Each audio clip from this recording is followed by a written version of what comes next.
split and break, sundered twice, and three. The wounded waited in travesties. A line is broken. The threads are weaved. The sounds are spoken for the blind to see. At long, at last, enact time's will, when the shadows long cast and the seer stands still.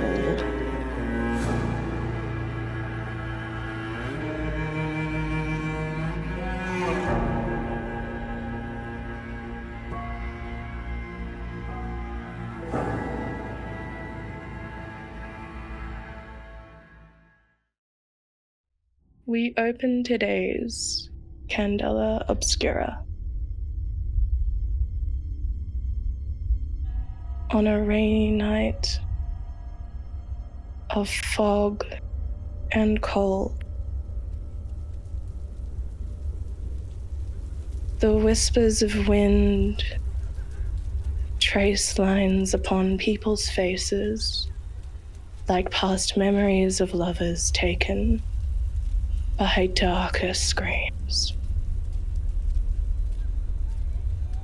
We hear the sound now.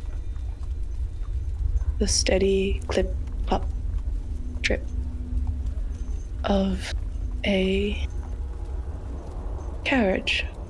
There's still enough of them around. The horse is nervous today. It travels beyond, past bridges, past tall buildings, as things slowly become murkier and dredged. It's traveled long and far, far, far away from the verge, from the ports, from the back alleys where people, well, where the people scurry like rats, like vermin. No one mourns when vermin are removed. There's a bump in the carriage as the two individuals, one is older, tired, used to it, has been in this line of work for a while now. The one next to them, also older, but fresher to this circumstance, has driven them to this line of work. It's humble. Delivering goods from one place to another. Some things require more delicate hands. And as they move the carriage through, they enter our sweet, fairest city. Through darker alleyways than they should. No one mourns the vermin, after all. The carriage hits cobblestone. There's only a couple of those streets down here. Most of them are dirt, well worn, well sodden. The smell, we're going to say grayer one. For even though they are the younger of the pair, they've been going grey faster. The stress is getting to them. God, that smell. The elder one turns, keeps the carriage moving. They hate talkers. Yep, they have one as a companion, of course. The streets are too dark here. Those sweet, fair technological lights haven't made their way down here. Not really. There are a few, but none that light the corners or shadow shifts. None that make one feel safe as they traverse the soffit.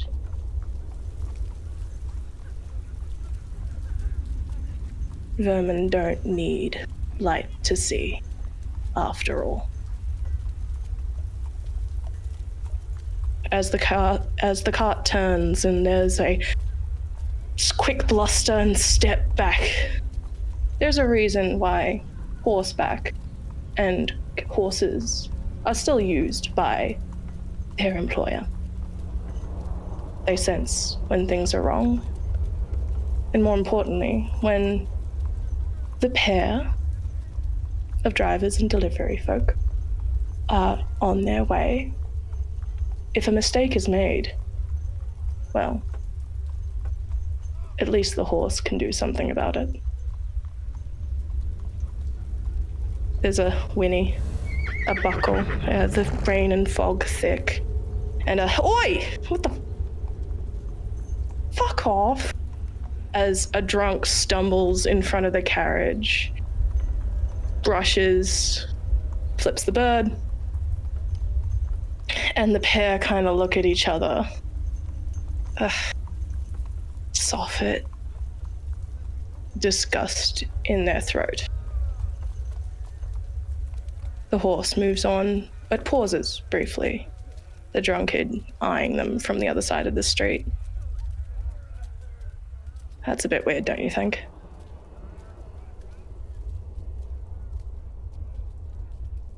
They don't notice, of course, when the carriage rumbles and the movement abrupt. They didn't notice someone slipping out.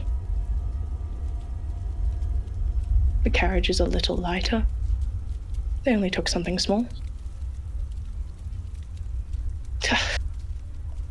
It moves forward through, climbing past stench and wet and rot and disgusting scrap to slightly cleaner streets.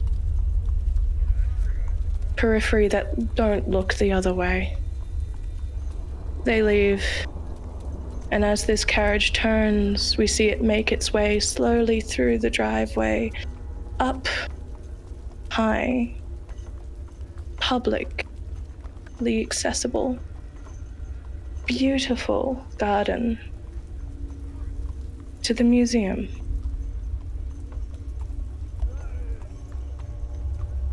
Just another delivery. But elsewhere, no. No one mourns.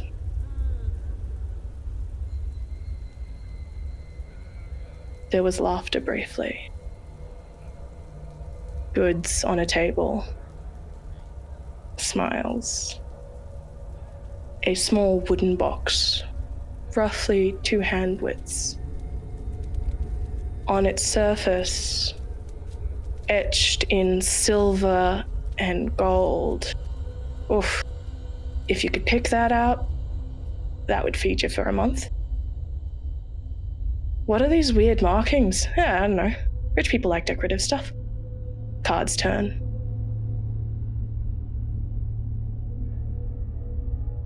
Someone stabbed. No one mourns.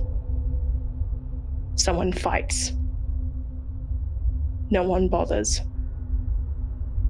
The box is handed from person to person, about 7 different hands in a night.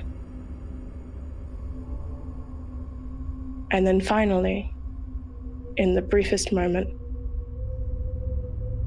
a sweet, plucky little lockpick finds its way to the box at last. They stick it in the back of it, where these weird, strange, marked hands meet, as if to welcome, as if to accept. And with some force, they turn. And light starts to glow from the edges, the seams. Oh, what the fuck is... Their shadow stretches long, high, and as the sound of music, of a memory, sweet memories, softest smiling memories washes over and they feel comfort. The shadow does not. Reaching down, it shifts differently. It moves differently. And as the box clatters to the floor, someone's laundry pile in the corner, and the blood drips slow from their neck down. No one mourns. Unless, and we shift. No one mourns when the vermin are removed, but the prized, everyone mourns them.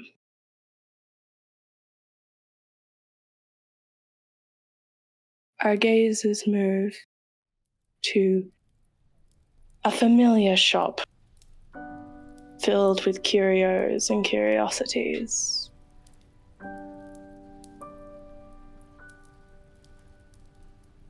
We watch as a teacup is set down, swearing loudly.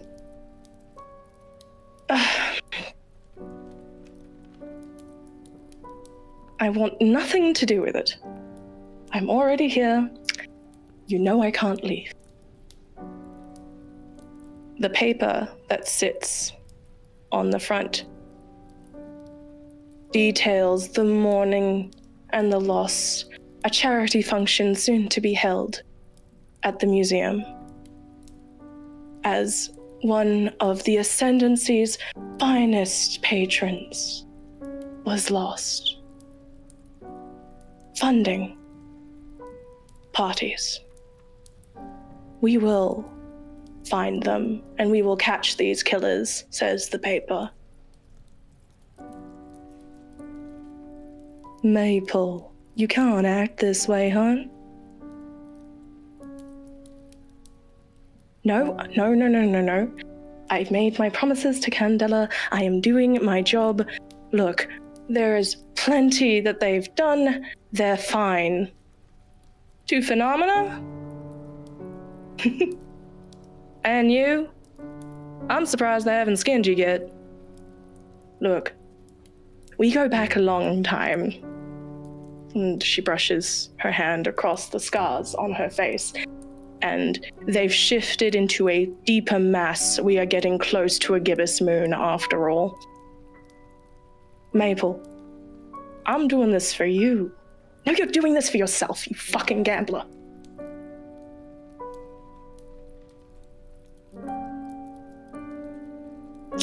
All right. I see sentiment isn't the way to appeal to you. Logic, then. You know what they want. You've seen what they want.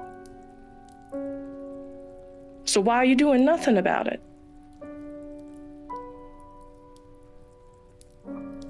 Because I can't leave this shop. You know what happens if I leave this shop. Don't you, Gabriel? Cats hiss.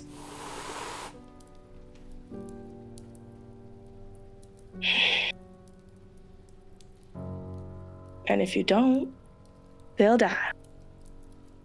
Or worse. I'm sure that the Pharaohs would love to extract whatever the heck's in that young one. Genuine fear on her face. They'd have to get through me to do that. You'd have to leave your shop for once to be able to protect them.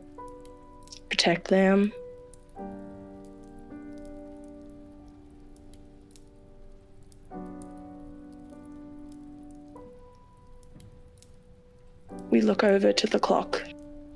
That one clock with all of its hands. counting down. Maybe. But the crow's foot is pointing somewhere that neither.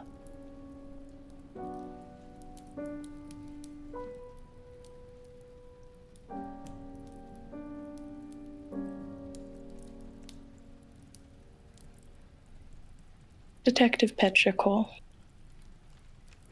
what does this disgusting office look like?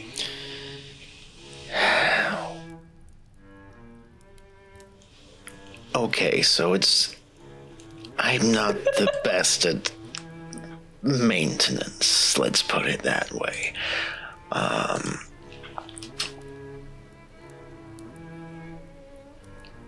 It's quite a large room, to say it's only built for one and a client. Never needs more than 2 people at a time. Very rarely sees more than one. In fact, never sees more than one. There are broken typewriters here or there. There is a large ornate desk which looks like it might have been lifted from somewhere else. It's clearly not self-soffit made, much like the detective is. There is mold in the corners of the rooms, up on the roof. There is thick dust over most places, apart from the cleanest, neatest mess in the room, which is a large board on the wall with post-it notes and pins and threads connecting, weaving through ideas and obsession. Pictures, written accounts. The one case he could never solve. Never leaves this board, and it never will.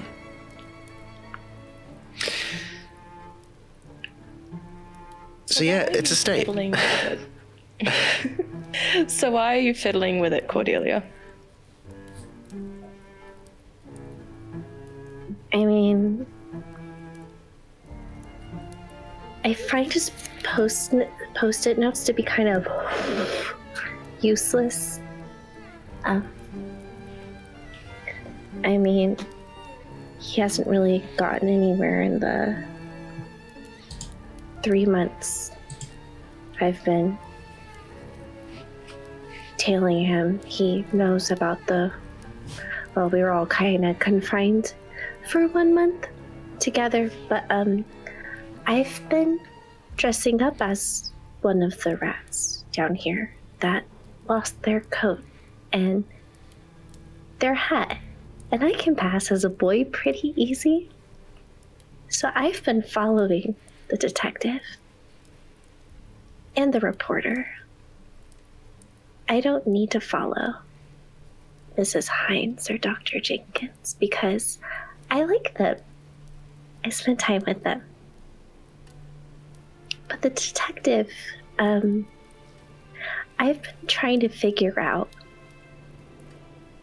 if they were worth the sacrifice.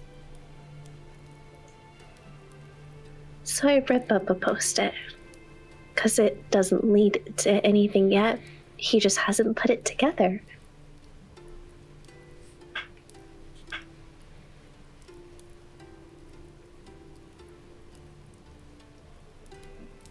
Detective Petrichor, on your desk is yet another newspaper. It's one of the few things you get these days. Occasionally, the doctor brings them in when they come down. They are surprisingly... No, unsurprisingly. When Jenkins is involved, it's a little bit easier to slip and slide into different social circles. There's a paper on your desk that you are kind of engrossed with. It displays again, it talks about that charity event. It talks about the loss. Still talked about even now, 3 months later, post the massacre. But in the corners, that's not the page you look. It's Bridget. What does the detective see?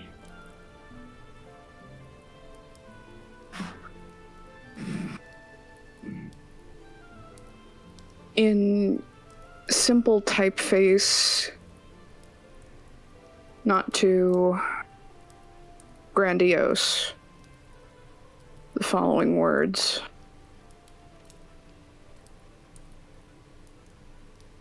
The following is a retraction and reprint of a previous story dating back some time.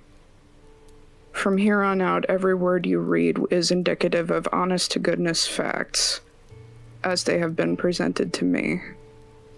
Not one word will be edited or censored. My readers, I'll be hanging up my hat for the foreseeable future.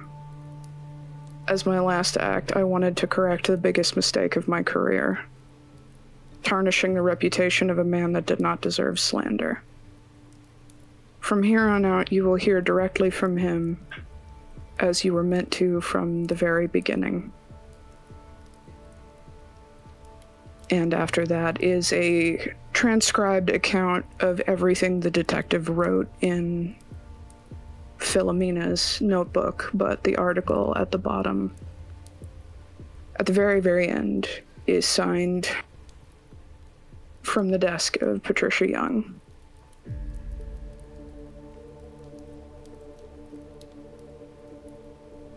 It's a shame that they put it in such a strange and awkward place in the paper. You have no idea how many people will read this, if any. Past the sensationalism, past the scoring cards. It's a tucked away little moment. A last promise kept. So that's probably why you're too distracted to notice that Cordelia is, for lack of a better word, fucking with your board. Mm-hmm.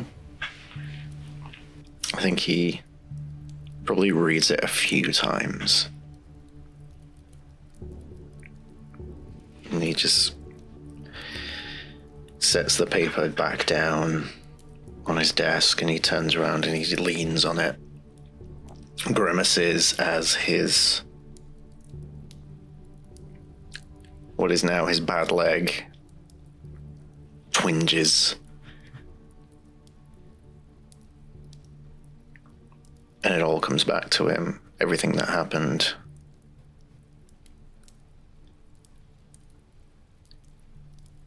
And he has a mix of emotion. There's appreciation. There is frustration.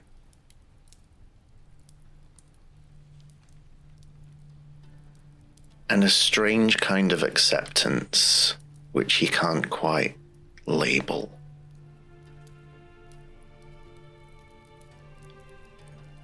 It's like he's trying to find the words for how to even begin to process it. You hear a slight clatter as Cordelia removes. I'm imagining let's see. I'm going to say that it is a pinned newspaper clipping dating back about, let's go for about 2 years. The death of the death/disappearance of a worker who had been the long rejected son of an upper-class member of the Ascendancy. Rumors abound, that sort of thing. Found dead, of all things, near the museum. They were working as a driver when they were jumped horribly by individuals and bandits. Oh Once no, upon a the time. wonders never cease. Did you Wait, close this one, detective? And he reaches over for what is essentially just a big tree branch that has been fashioned into a really shit walking stick that he's made, and he starts hobbling over annoyingly slowly as he's struggling. Like, no, you've got to put that back. There's a process to this. It's not. It takes him a while to get to you. Crowd now. Have fun bending over. As you hear the winces, Dr. Jenkins, you come bearing in what sort of candor, what sort of presence do you bring as you hear this absolute, like, what's becoming a relatively common occurrence at the moment between the pair of these? I would say it's unrushed. There is no particular sense of urgency. And unlike Dr. Jenkins' original entrance, her gait is a lot more even. The walking stick, or her cane that she uses, is still there. You can hear the additional clatter, but is it there to actually be used as an assistance device? Unlikely. It's there as a reminder. As there's that tap, you find yourself standing in front of this office, I want to say. I use that term with a slight amount of hesitancy, because as you were climbing up the stairs, which is a more common occurrence these days, because all of you hid in this building for a while, this was a safe house for all of you. You learned the creaky step. You knew which spot to avoid. The chuckle that hits you in the back of your skull, even now, occasionally. At the little squeak that sounds a little bit too much like flatulence for its own good. The part of you that stands in front of this office hesitates and sharpens a little bit at movement below. What name do I give your character today, Bridget? Patricia. Because right now it doesn't pay to be Philomena.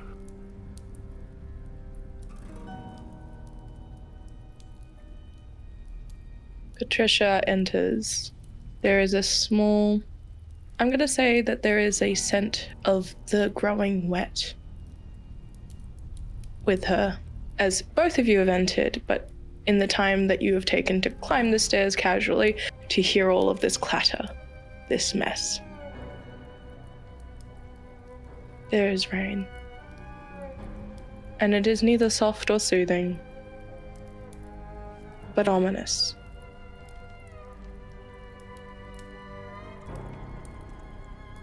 Does she still speak to you, Doctor? Or do you speak to yourself? Where does Dr. Jenkins begin and Miss Hines end? It's not black and white anymore. It bleeds over into itself from time to time. Things are clearly little Dr. Jenkins one moment, maybe Dr. Hines the next, and that it's a guessing game from then on. Never be too sure. Not anymore. You feel yourself stiffen and stretch. A brief moment of flexing in the fingers. Do you need to throw down for a fight? No. Familiar footsteps. Muddy footsteps. Patricia Young, you come with a letter in your hands from Mapleblade to the group.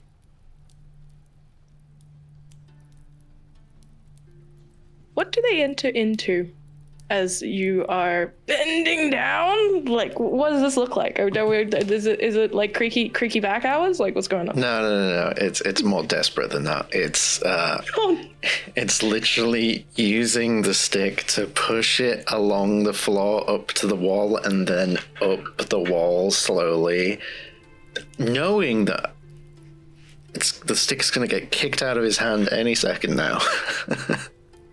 Oh, no. You see, Detective, it's just sometimes fun to let you build your own potential narrative and scare yourself.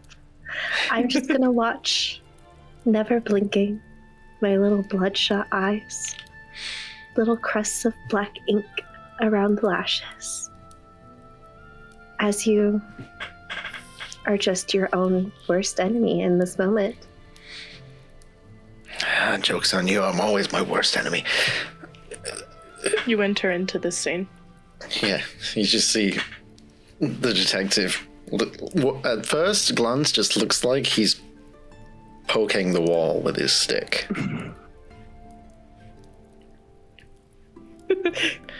Has anyone else ever heard of something called a self-fulfilling prophecy? I watch them unravel all the time.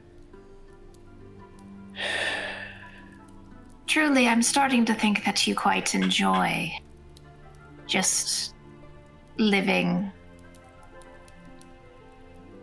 sleeping, existing in pathetic, so to speak.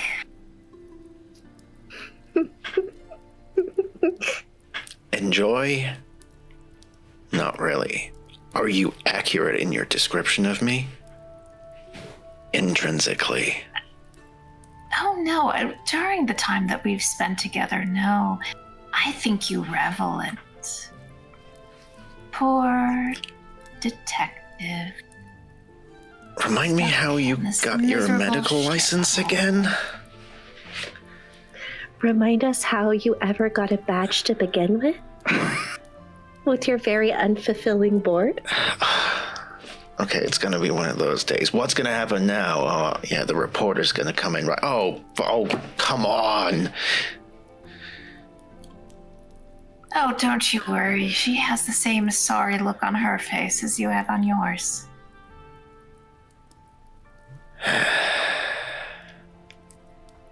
Part of you misses when she was nice.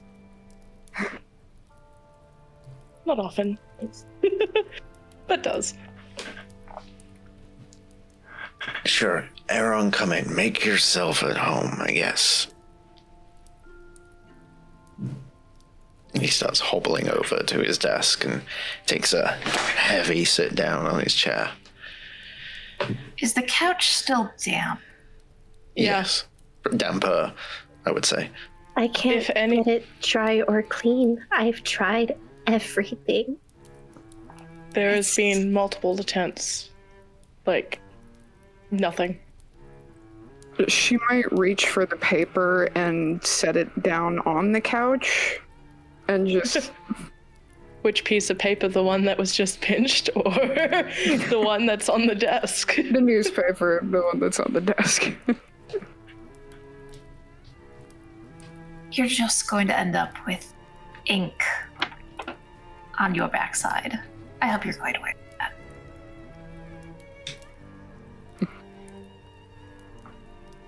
I see the gang's all here. She'll sit on the arm of the couch instead. It's still wet. You feel that light. You know when you sit on a chair, like you sit on a patch of grass and you didn't realize that it was wet until you sat down and you were like, well, now I'm stuck. Because if I get up, then I've got an arse print. It's that sort of feeling. Is there some earthly reason why you are so damp? I think it's just he can't cry or feel any of the disappointment of everybody he's ever had to deal with. So I think it just excretes out of his every pore.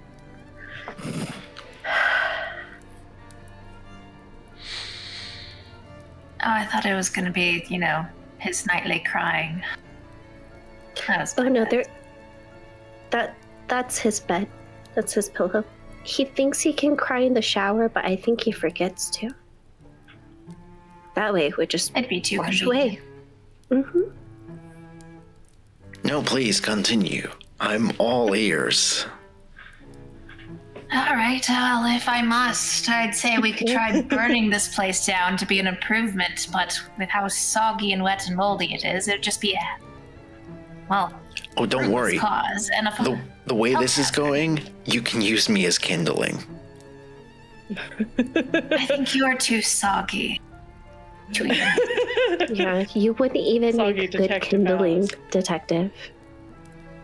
Petrichor in every sense of the world. Washed up.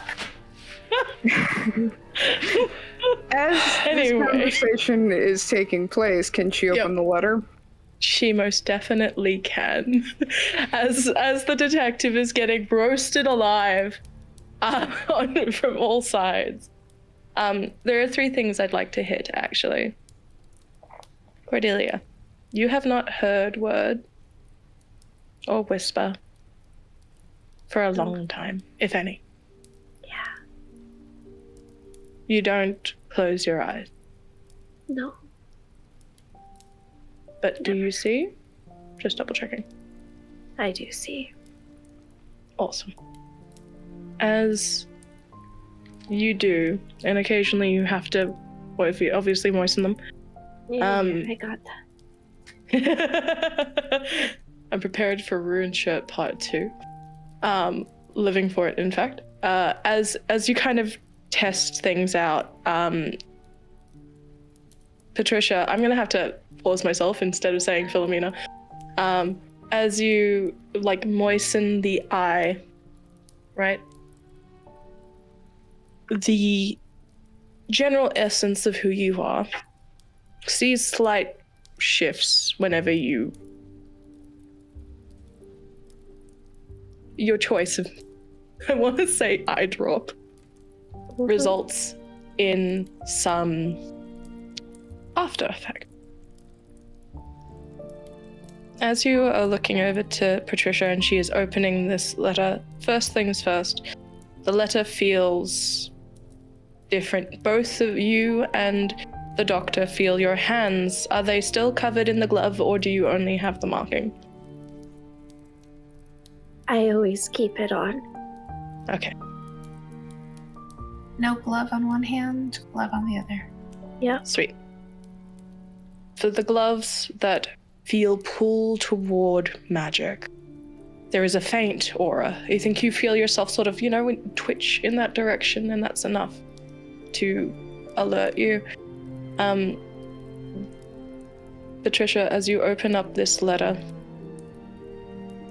I'm gonna need you to make me a sense roll. It's a 5 and a 3. Okay, so complicated success. First things first, you sharpen, opening this letter. The detective, in the direction of the detective specifically, something about this inherently makes you look up. And then reading it, it's fine for the most part, but you do get a flash, briefly.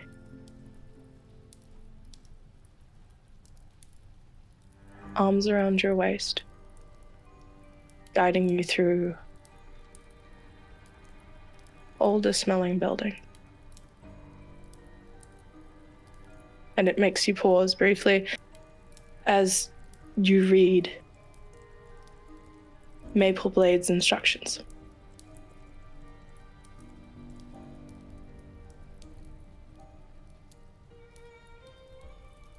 You are not safe. You have been compromised.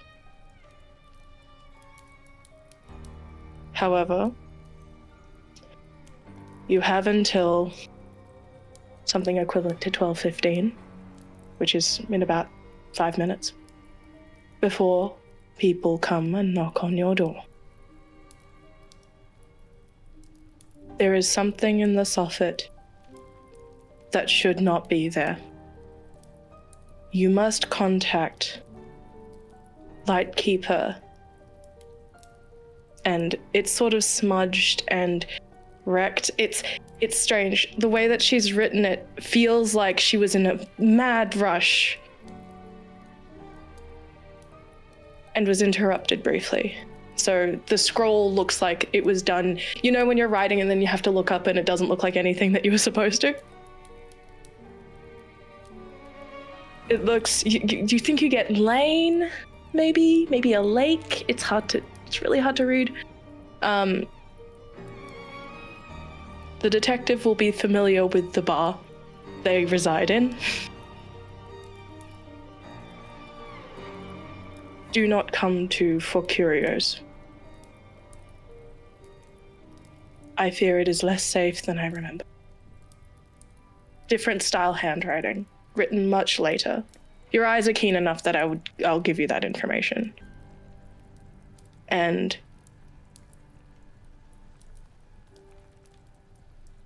do not turn the key.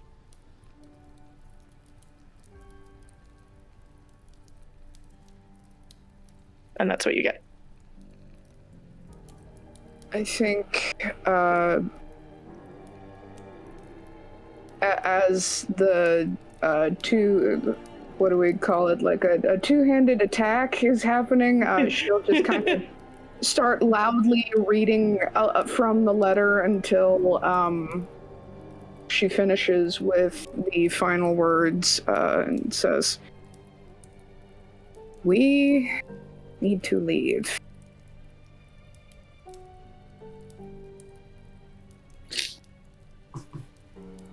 I was just saying, Yeah. burn the place down, and then we get the hell out of here. Great, the one fucking time someone is actually interested in coming to my office, and we have to leave. Fuck, okay. They're not clients. Hobble faster, detective. Let's go. It's gonna take you at least 5 minutes to get out of here. It's now 4 minutes. Tick All right. tock.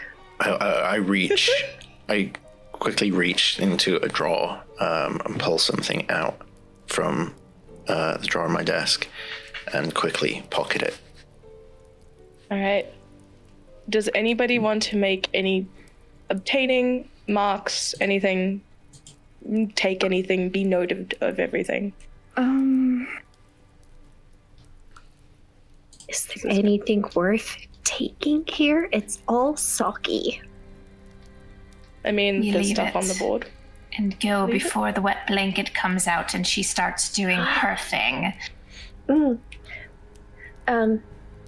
I'll open my satchel and your poor board as I take my hands and I rake my hands in whatever comes off all these papers. I crinkle them together and put them in my bag. All right. Good to go. And can you please roll me? Yeah. Oh, this is a knockdown, so I'm gonna say a strike roll for this. For A the strike. precision requested, yeah, under nerve. Okay. And for everyone, I will also require a move roll. Oh no.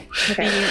The chances of it is quite risky right now as you go and you pull forward and you start moving down the stairs slowly. I think you are familiar enough with the sound of the heavy boots and the sort of light bell sounds of the periphery. I don't have any dots in move. That's fine. I You roll will- 2 with disadvantage. Cool. I will So if- spend a drive for you. Yes. So if anybody would like to spend a drive, they can. if you have a drive in the category, so in this case, move is under nerve, please. I do. Perfect. I rolled a 4. Sweet. 4 and a 5, and I spent a drive, and the drive was a 6. Okay, yep. So good thing you rolled that. So you definitely successfully maneuver out of the building beforehand. My roll to brat was a 5. Your roll to brat was a 5. Cool. Successfully taking all of the items that you feel like were necessary. I think you do miss, and I'm not going to say what it is, but I'm going to say that the detective's going to be very upset if that thing gets taken. So he's going to be upset. Mm-hmm. Lovely. Detective. And then I got to move it was a 4 and a 6. 4 and a 6. Okay, that's 2 successes. I was rolling at disadvantage, but I did get a 4. That's good. So you all successfully make it out of the building before anybody arrives. Congratulations. I think, given that there were 2 6s in the party, Bree, just to double check, what should I be referring to your character as right now? I think it's safe to say Miss Hines. Lovely. Miss Hines, I'm picturing a slight slide down the banister with that sort of lackadaisical care that tends to happen when you're like, yep, sweet. Peace. Howdy. As you tell me twice to leave this mold-ridden building. As you do, that's the thing. As you do, I think your cane gets slightly caught in one of the little banister rods, and you have to like jerry-rig it out, almost taking the sword with you, which we know from Wondrous last session. As you push it in, there's a poke at your head, the type that oh no, speaking of wet blankets, sort of forces you standing a little straighter, a little bit less balanced all of a sudden. It hits you like a freight train almost.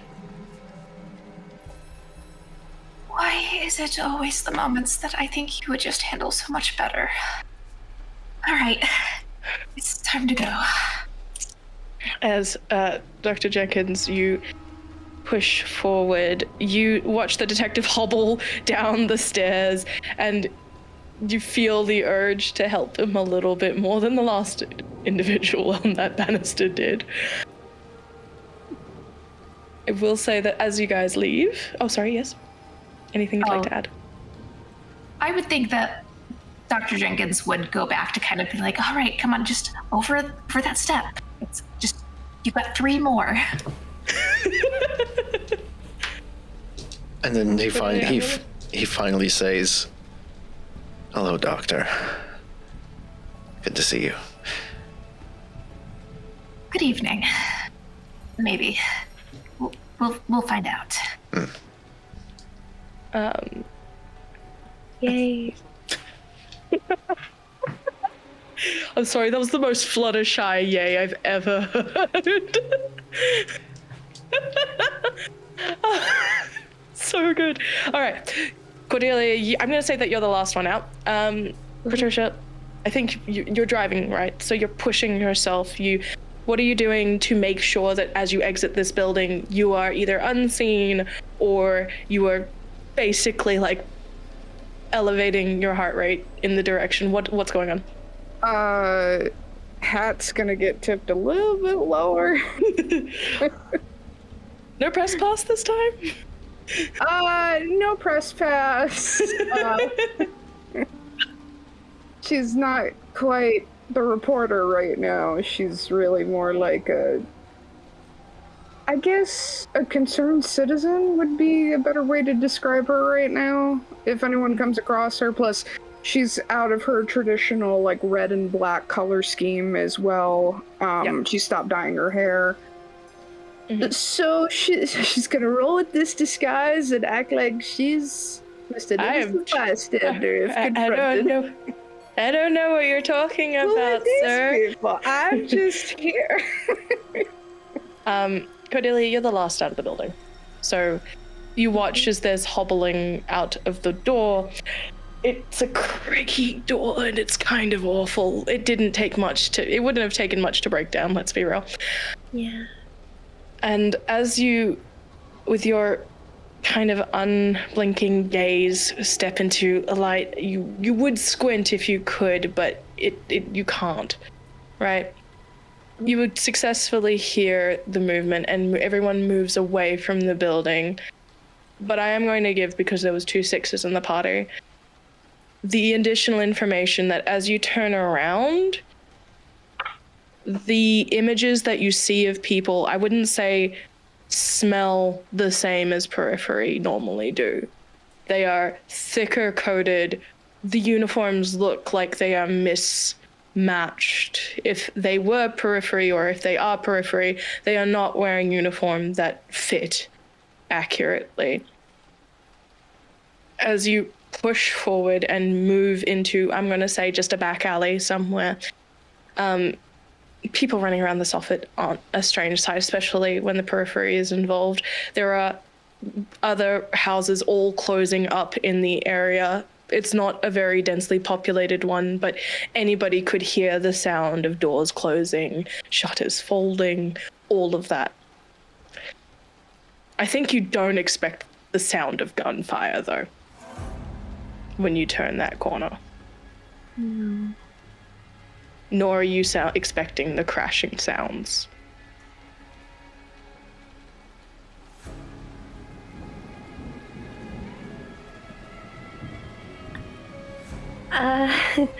Okay. The detective is fucking slow. I'm cursed. No. I'm going to, I think I am going to kick his little stick out and hold it with my other hand, and then I'm going to get under him and I'm going to start dragging him with my little body faster. Listen, oh my gosh. I know you've got ears, but they don't smell right. They don't look right. We gotta move, and you're too slow. Why? Why do you always cost me? Why? We've got this, detective. We can keep going. Okay. Words of encouragement, detective, or you're gonna regret it. Joke's on you. This bad boy can fit so much regret. Really hard.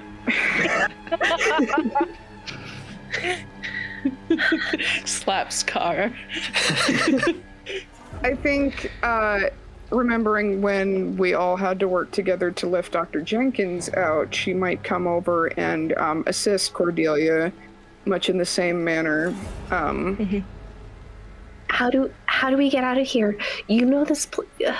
Is there a sewer? Can't be worse than your detective hut. That's a very good question for our GM here. What would I know? You would know. You know the way pretty well around the South Soffit. There's basically things stacked up on top of places, on top of people, right? It's not hard to lose someone here. It is hard to remain unhidden, if that makes sense. Like, nobody pays attention, but only because they don't want to be involved. I suppose the question I'm asking the group is, are you trying to hide and be still, or are you trying to rush fast and find somewhere safe? I would say the latter. Rush. Yep. Rush? Yeah. Especially, like, picking up the detective. We need to move quickly, and that's the best way to do it. Detective, you do know a shop that you don't like going to. That's doable. It'll be exhausting, though. Everything's exhausting. All right, yep, this way. And he starts directing the rush. All right. Can I please have everyone take a mark and body? Okay. I'm half tempted to say a mark and brain too, but I don't want to be too cruel just yet.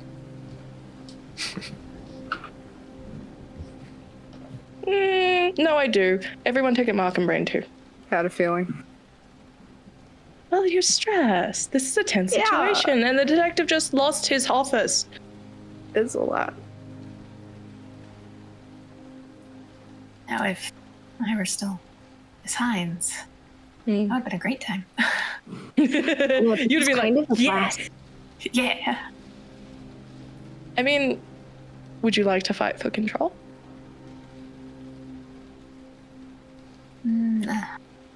Sure, Jenkins wasn't really willing to take control in that moment anyways. It was kind of a force. Mm-hmm. I'm gonna roll to see. High numbers would be Miss Hines. Sweet. So 2. So Dr. Jenkins stays. I think it's punishment for coming out earlier than was agreed. It's not like you could help it, though. Yes, but this is Miss Hines we're talking about. There's a shop. As all of you... A reminder, it has been raining. Bit slick. Bit wet. As your feet pound dirt. No pavement. The construction of the materials in this area are desperate. Right? Post the war, the soffit expanded significantly. A lot of you haven't been here very often outside of your brief stint locked away.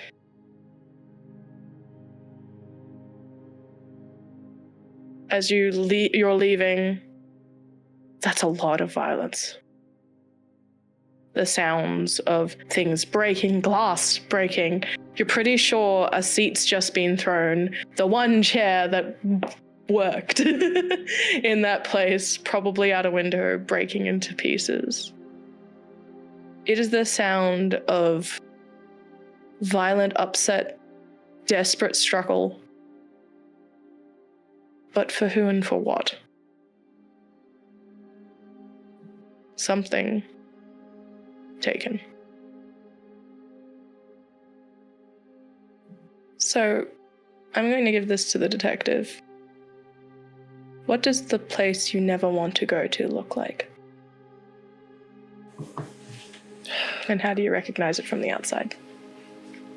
It is an uncharacteristically vibrant shopfront for somewhere in the soffit. Which is one of the reasons why she loved it so much. It was the sign out the front, it was her favorite shade of purple.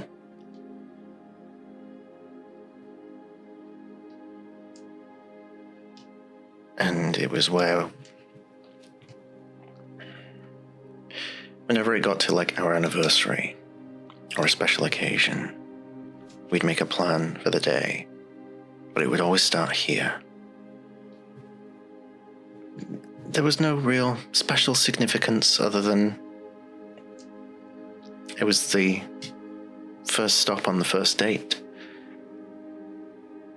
It was where it all started, and I think it was the last place that he saw Celine smile. What do we call this shop? For a shop as cute and mundane as it is, it's actually called The Little Lie.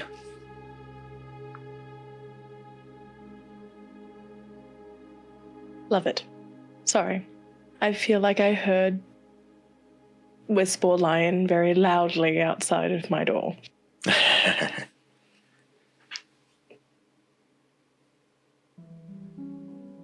The Little Lie is I'm going to take it a little bit.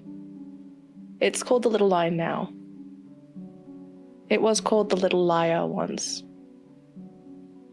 It's spelled Lye now, once all of the things have been sort of erased with time. The way the shop is set, the gutter runs just right over the others. It is uncharacteristically bright and warm and lovely. It's honestly a bit of a shock that no one has broken in or wrecked it to pieces.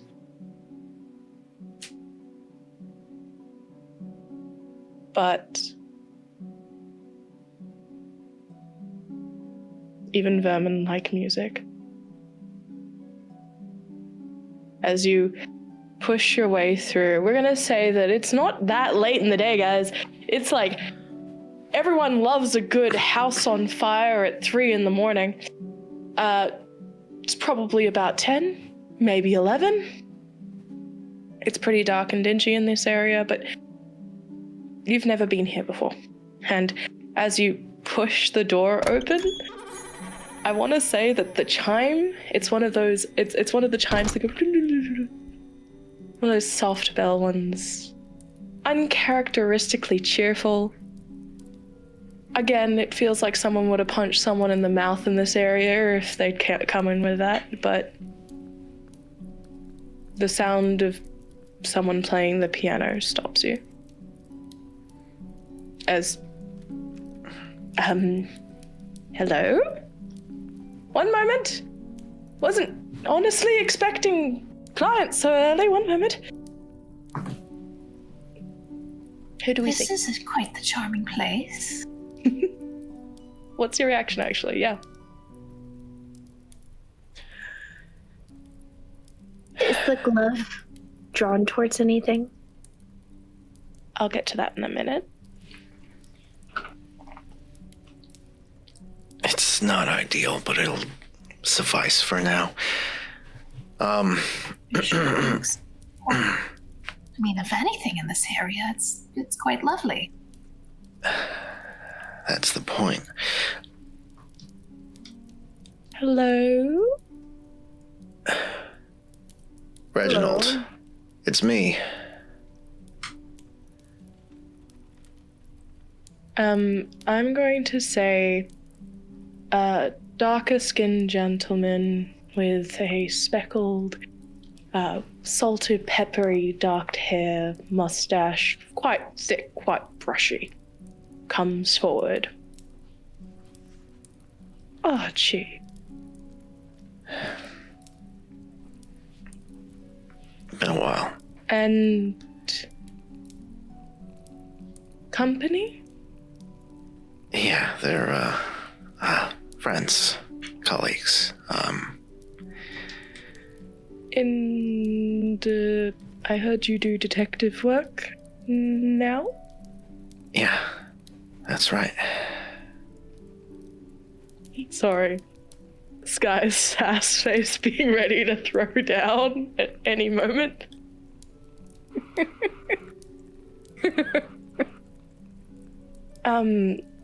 Well, come in. They're mugging. Come over. And then he'll notice the stumbling and the stick and the... What happened? I fell. Fell. Did you see a doctor about it? I know they're not cheap, but... Yeah, eventually. It was a hell of a day. Can we sit down? Certainly. We don't have too many chairs, but hello everyone. Reginald, pleasure to meet you. Patricia. Yes. Actually, though. For the people with gloves, can I have a sense roll? Yes. All right. 3. Okay. Oh, I accidentally rolled a gilded. Let me roll the third one. Okay. That's a 3. Right? Okay. I think it might be because the doctor's in charge right now, but the urge to steal hits you like here. And then you're like, we just met them. This is nice. We're being good. Mm-hmm. Okay, so we have 2 6s, a 4, and a 2. Okay, Dad. Bloody hell, full success. All right.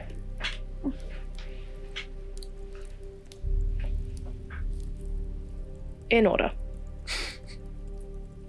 The little chime at the door, magical, for sure.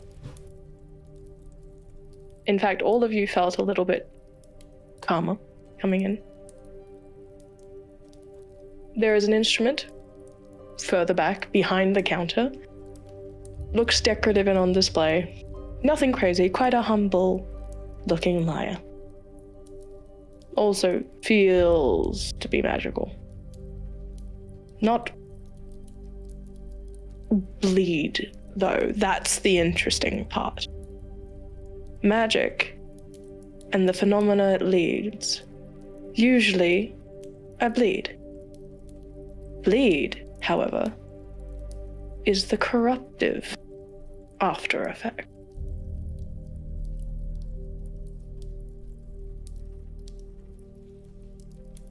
This doesn't feel as potent. You've interacted with enough things at this point to know that if it bleeds, it usually causes death.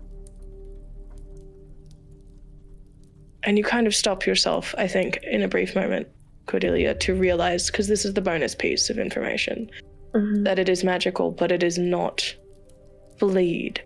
And it's like when your eyes see one of those magic eye tricks and it hits you in the moment when the image comes out. That reality has shifted because I can see it. And I couldn't before, even though I knew it was there.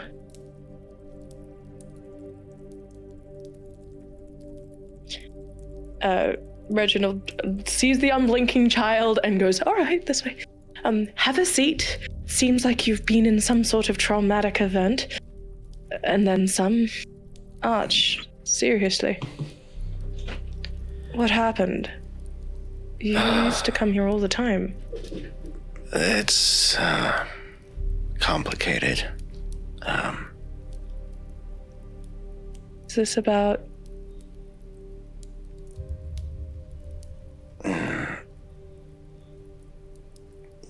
No. Yes, no. Come on, it's me. It always leads back to that eventually, but no. This is, I guess, a tale of poor decisions, and, I guess I keep making them. Hopefully coming here was not one of them. Well, you're probably safe here. People tend to like it here. That's what I'm hoping. I haven't had someone punch me in the mouth here yet. Well, I've thought about it a few times, not gonna lie. But you just... Nah.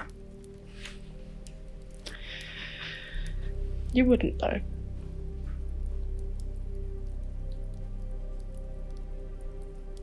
Yeah, you're right. I wouldn't.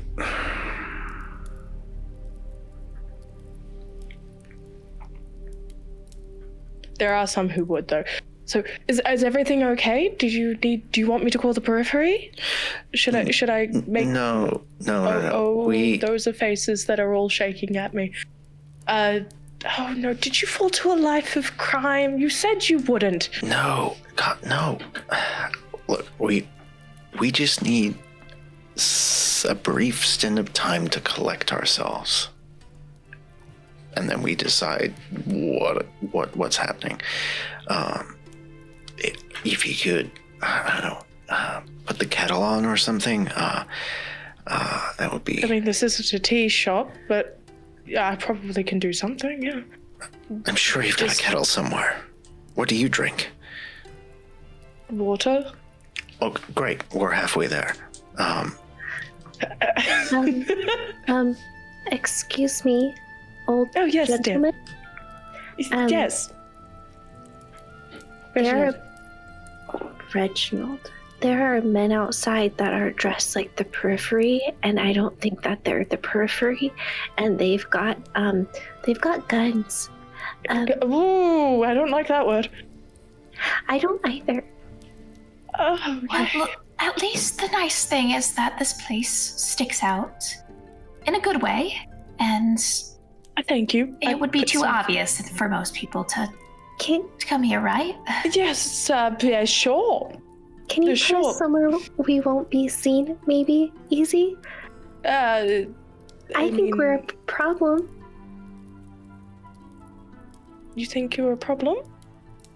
I know we're a What she problem. meant to say was that it looks like a problem, and it would just be good for your business for us to not be looking like a problem. Sure. This way, Arch, I need to talk to you after this. Sure. Thank you very much. No worries, dear. That way, looking through, looking over, looking at Patricia in particular, as all four of you start to go, just kind of like...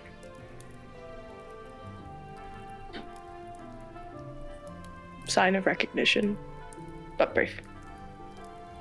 Can I attempt to clock that? Sure. Survey, please. Also, I will also say that if anybody wants to do essentially a vibe check, if they can roll a read roll. I think Dr. Jenkins will do that. Sure thing. I'll also do that, and I'll spend a drive, because it's gilded. A 4 on the gilded and a 1? All right. Well, if you're spending that gilded, which is you get that back. I got a 6 on the gilded. Nice. Doctor? Yeah, 6 on the gilded, and I spend a drive when I do the gilded. No, you get it back in that category. So if you spent a drive previously in that category, you get it back. The heck are these 6s, guys? This happened last time as well. You got 6s at the start, and then Philomena lost an eye. Yeah. Like, just a reminder. Old habits. All right. Cool. Sweet. Reginald is concerned. Recognizes Patricia. But sort of. In a, you look like someone I've heard about sort of reaction. With the information given, though, you recognize that, and this is the bonus piece, if you do anything too untowards in this shop, they won't necessarily throw you to the wolves, but they will definitely want you gone. And it's not for lack of sympathy, but self-preservation. They also don't look like they get that much business anyway, but rent's cheap. Patricia, again, recognizes you. Sort of. And with the complicated, I would say, you're reading it, unlike the others who are reading it as like, like they're probably not going to throw us out. You're reading it as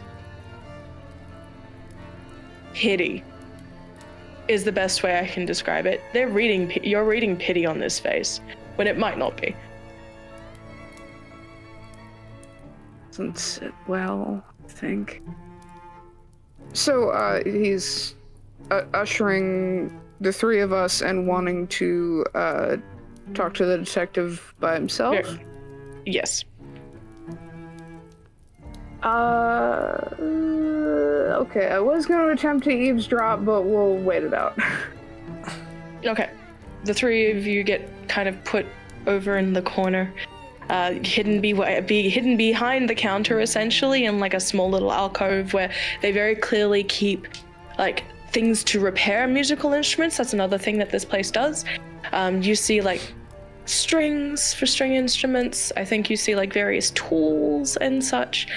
As you pass by, you do pass by that lyre though. So if anybody wanted to touch that, that's speak now or forever hold your pieces of eight.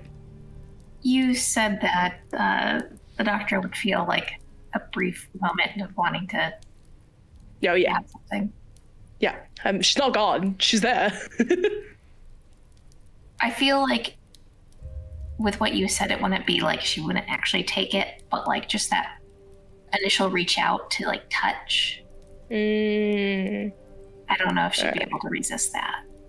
Okay, so do you just kind of like, are you poking it? Are you going to run your fingers over it as you pass by? Like, probably running a finger. Okay, that'll come into a second. Cordelia, was there anything that you'd like to do before I drag the detective off for brief questioning? No, I think for once she's just gonna let it be. That's happened twice now. All right. You brush your fingers over,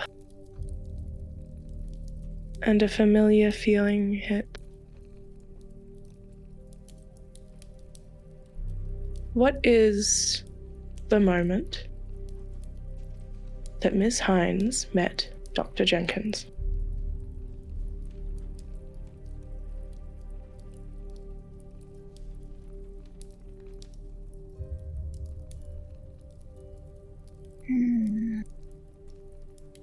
I think the memory is very muddied at this point, in all honesty. Especially with both of them having their own viewpoints on what went down. But Dr. Jenkins was trying to fix something, condition. And I think she overestimated her ability a little too much in that moment. A rare moment of self-confidence that went awry. Okay. You get the briefest flashes of the following. An instrument fashioned, slightly jade in color at the tip, that you dip into powder as you... I'm not going to go into too much medical detail here, but that leg of yours. It was sourced from... It's hard to remember.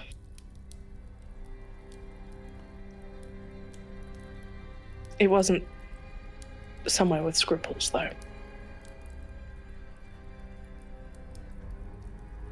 I think there is a sharp and violent moment when it happened. It is muddied, yes. There is blame on both sides, even more so.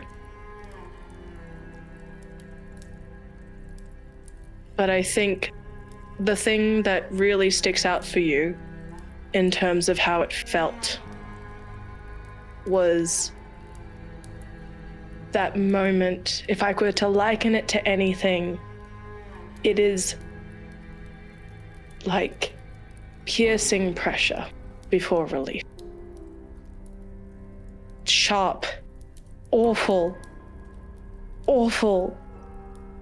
and then the sigh and the squint at the side of the eyes as it leaks out in pain, and you lose yourself to that moment as you stumble through the door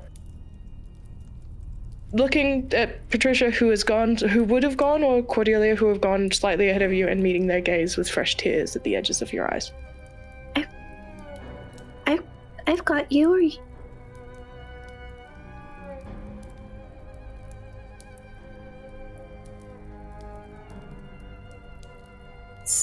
It's okay, Cordelia. Just something from the past.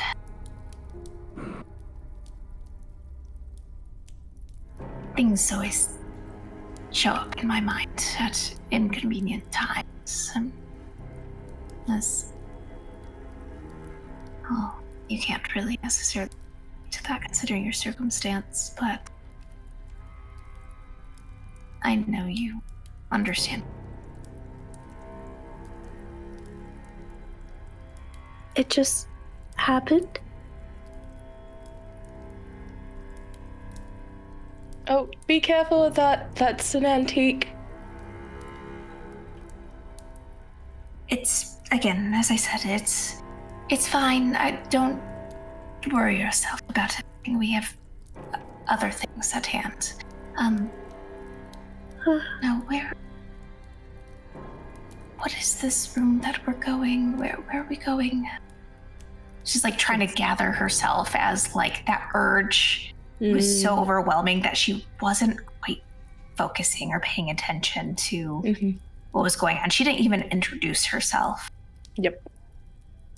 We're safe for now. We're waiting for the detective to return. We just have to wait in this odd room, I guess, but... It's probably safer in here. They had guns, and she rummages through her satchel, like pushing and probably squashing more of his his board to pull out her arcane textbook, and she's looking for something because if it triggers something, she's gonna try to fight for her sister. Sweet. I love that. Can you please roll me a d6? In the meantime,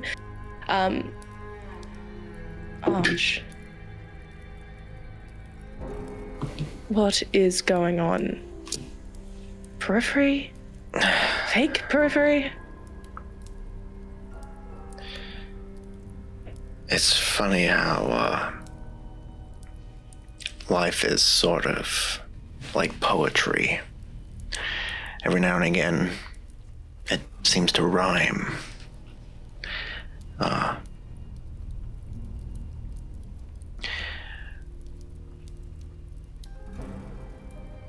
We're being set up as being responsible for heinous acts that we were not part of. We were not responsible for.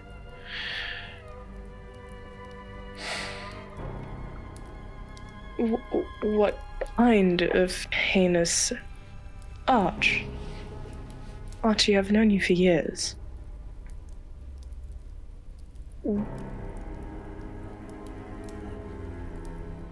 What are you doing?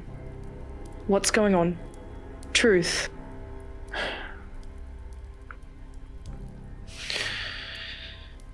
You read newspapers, right? Can you roll me a sway roll real fast? Yes, I can. I'm going to spend a drive.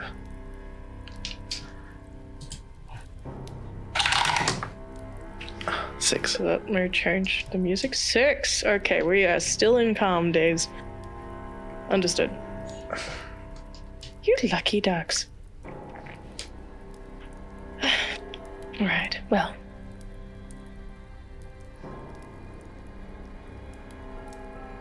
Arch. Are you talking about the massacre at the gallery? I can't... Or is this something else? It's something else, right? Right? Listen. You already... Right? You... Listen, Reggie. You already said. You've known me for years. Look at me. Do I look like I'm capable of something like that? You look very different than what swords. Yeah, well, we know why. It wasn't that.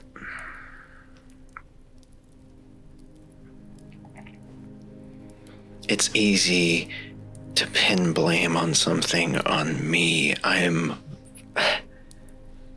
you've been blaming yourself for years. I've been trying to get you to come over. I honestly thought you hated me at this point.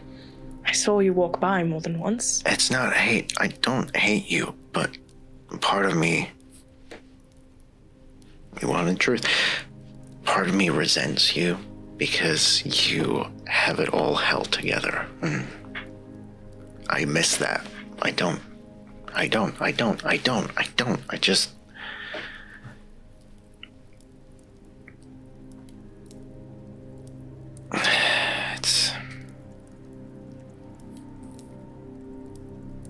There's days when where my family came here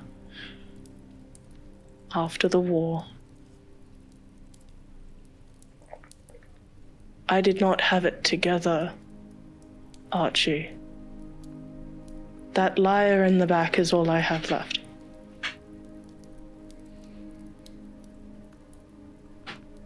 I don't have it together. No one does. It's just little lies we tell ourselves.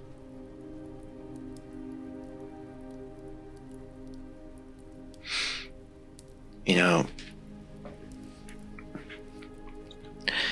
Maria used to tell me, because she was so sweet, she was so small and pure, and whenever... Was going to be a well-renowned pianist like you used to play.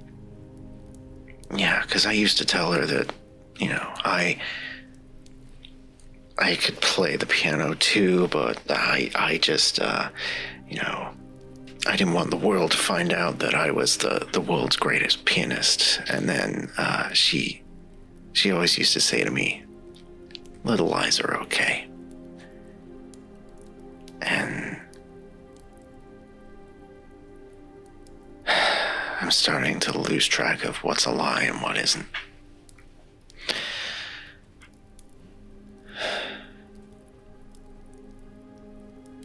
Look, Did you invite trouble into my shop?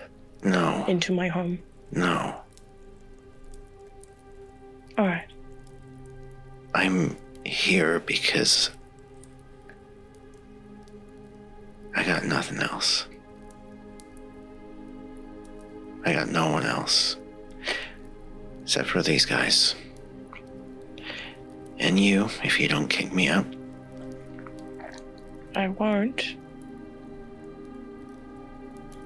I cannot speak for your friends. I do not know them as well.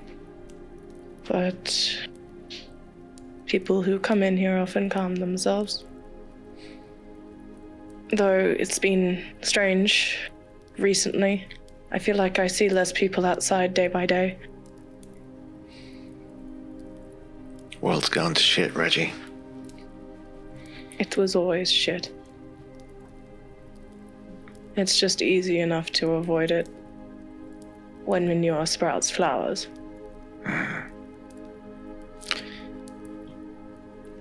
And it's harder still when you're the vermin that runs through it, like me.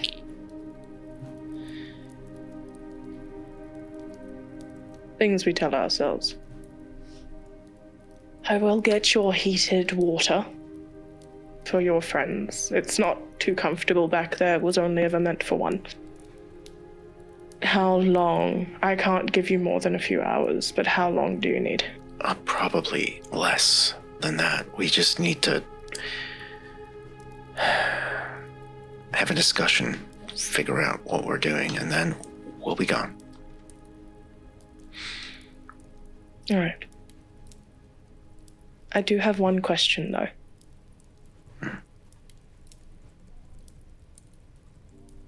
The one in the hat.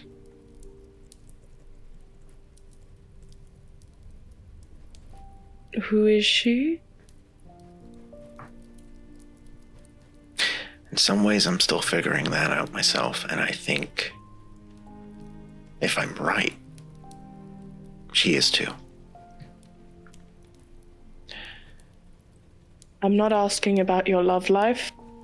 I'm asking who she is. I'm not answering about my love life, believe me. That's... No. God, no. Why does everyone go to that? No. Look. Well, I'm not going to lie. You were kind of melodramatic about the way you were speaking about her. What am I supposed to... I'm a musician in my house where people sing love songs. And I, Reggie, am also a musician who constantly lives their heartbreak through their passionate songwriting and performance. And you know that bleeds over into real life too. I'm sorry for snickering. I just had the biggest image of the detective playing Wonderwall, and it echoed like a bad karaoke night. Same. Loudly and violently off key. I never said I was any good.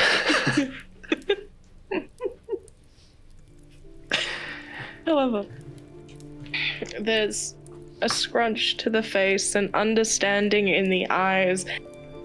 No, but seriously, does she know a Nathaniel?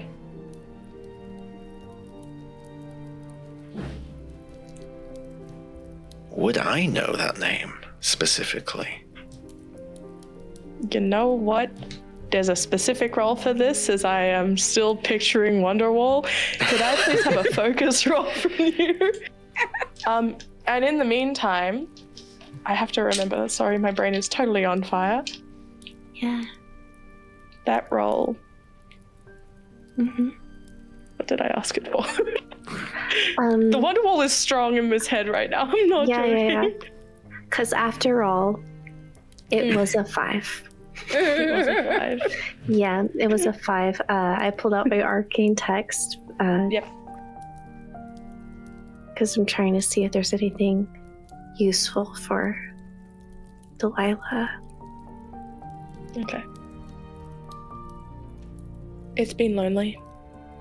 Yeah. Horribly, horribly lonely. It's easy to lash out when you're hurt. Yeah. In this space, music, song, memory, you watched as the doctor brushed their hands and was awash with nostalgia and feeling. You watched them shut their eyes in that moment. It was a wince to some degree, but it is magic. Your hand reaches for that lyre in the back.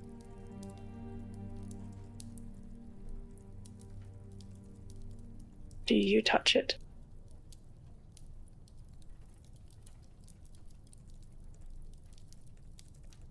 Yeah. All right. I need you to make that same sense roll. Also, I will say that Dr. Jenkins did take a mark and bleed.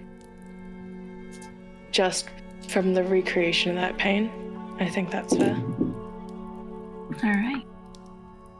We've got another 5. 5s are hot for me. Yeah, no, there's a lot of 5s. I will get to yours in a moment as the arcane text in your hands and you're all like squished. Are you guys like sitting on each other? Or are you standing around awkwardly being like, so, coffee break room? Like.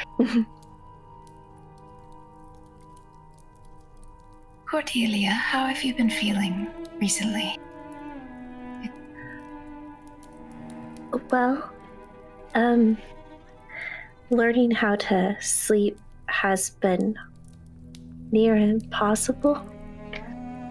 And so I've I've just been thinking about Delilah.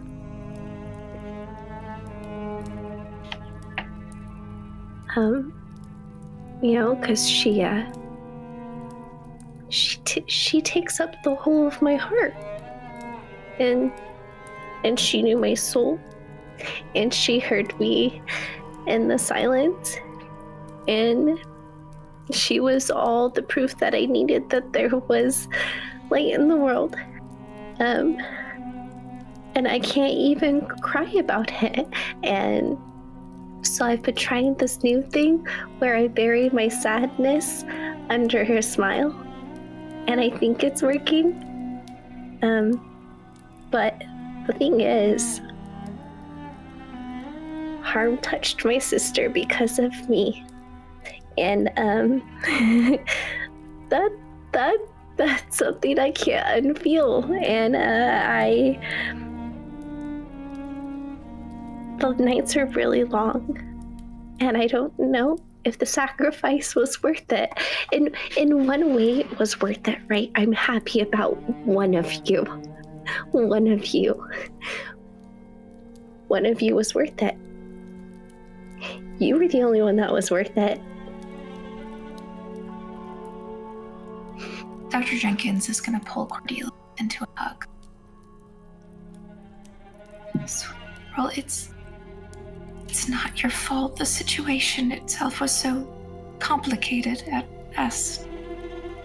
I gave her up willingly. It was my fault. I did the magic. You didn't have a lot of choices.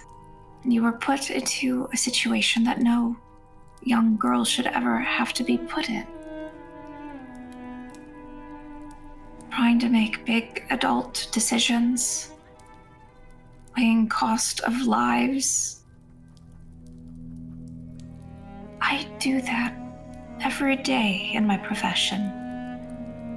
And as an adult, that's beyond difficult. I lose so much sleep over it, so I can only imagine in yours with your sister.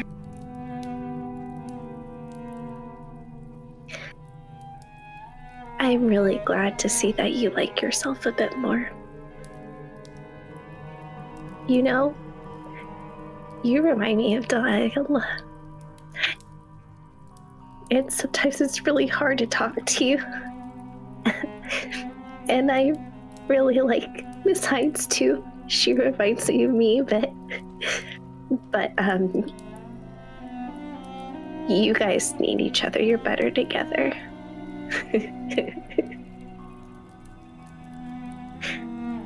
I'm not sure if we're two separate people or just fractured halves of a whole. And it's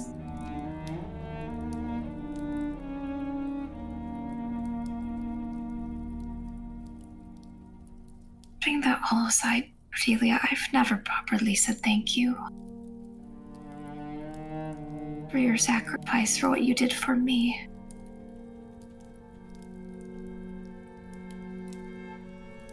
I wish I could cry. Grief is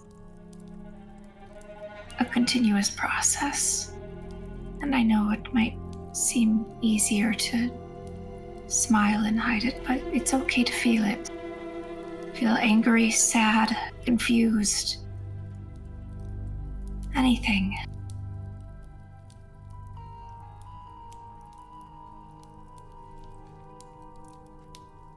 Any time that you just need someone to talk to listen to you, I'm here.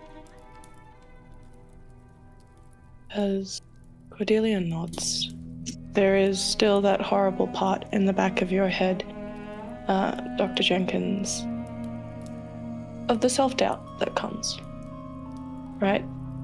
Who are we to comfort someone when we don't fully understand their sacrifices? Cordelia, as you brush against that lyre, again, Reginald does the antique over the shoulder as they're asking about Nathaniel. With that, 5. I'm going to give you a question to sort of guide where this is going. Are you reaching for Cordelia for her sake or for yours?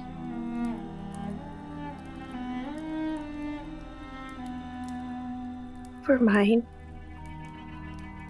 For my sake, I need to know if she's gone, and if I'm alone. If I'm actually alone, or if I just think I'm alone. Right. In that case, as you brush across that lyre, I want you to think about, and I will circle back to you in this moment, something that you can't forgive yourself for beyond the actions of our previous adventure.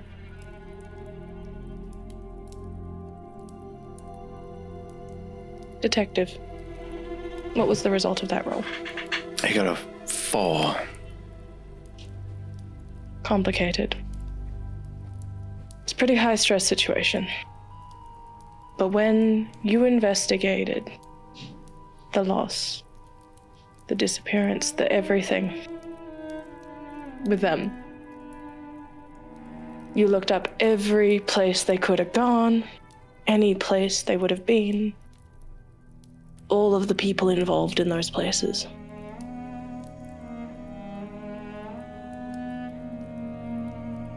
On the last day, you knew they were there. They made brief mention and visit of wanting to go to the museum. And nothing happened there. They'd left fine, as far as you knew. But on that list of names was a Nathaniel. I'll also mention, if you did roll poorly, unfortunately, too poorly to give you everything. But I will mention that it was just a name in a list of names. You don't know if there's significance to it. There's also like a Nathaniel down the street that works the pub. Like, Patricia might know them. Pretty common name.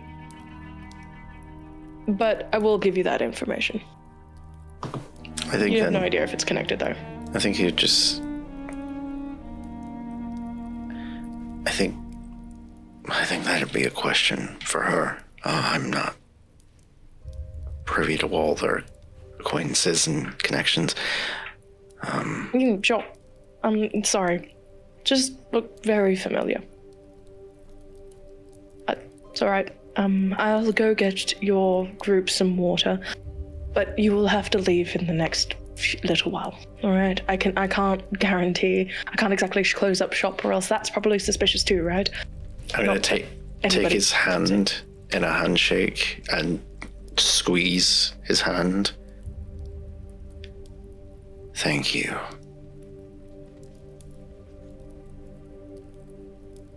Archie, I really hope that whatever you need, whatever happens, comes back. Because I don't think you've been here since it happened.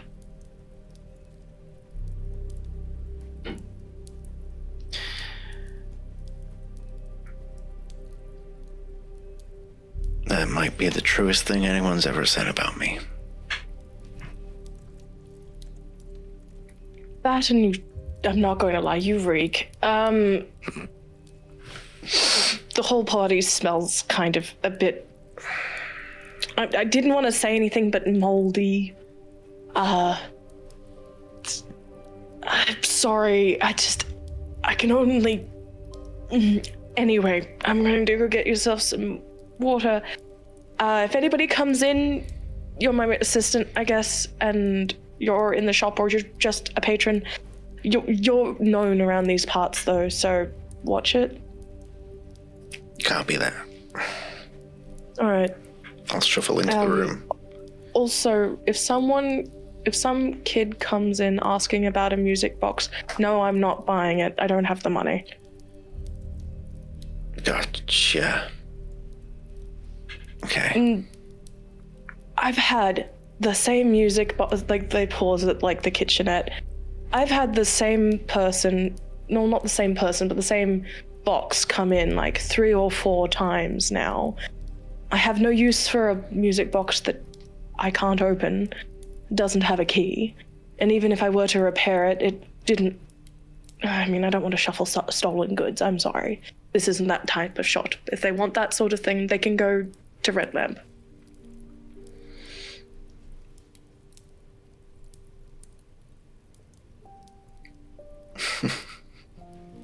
Alright. I think, heads off, you come into quite an emotional embrace. Patricia. Dear sweet Patricia, there's a lot going around you. You just basically got told that, like, you were not. I don't matter, yeah. Yeah, you were right there. Just like... I think at some point after that happened, she probably would have just quietly left the room and been, like... venturing toward where she thought the detective and Reggie might have wandered off to. You watch Reginald pass by, just again looks over, decides to hold their tongue as they head toward like a further back room.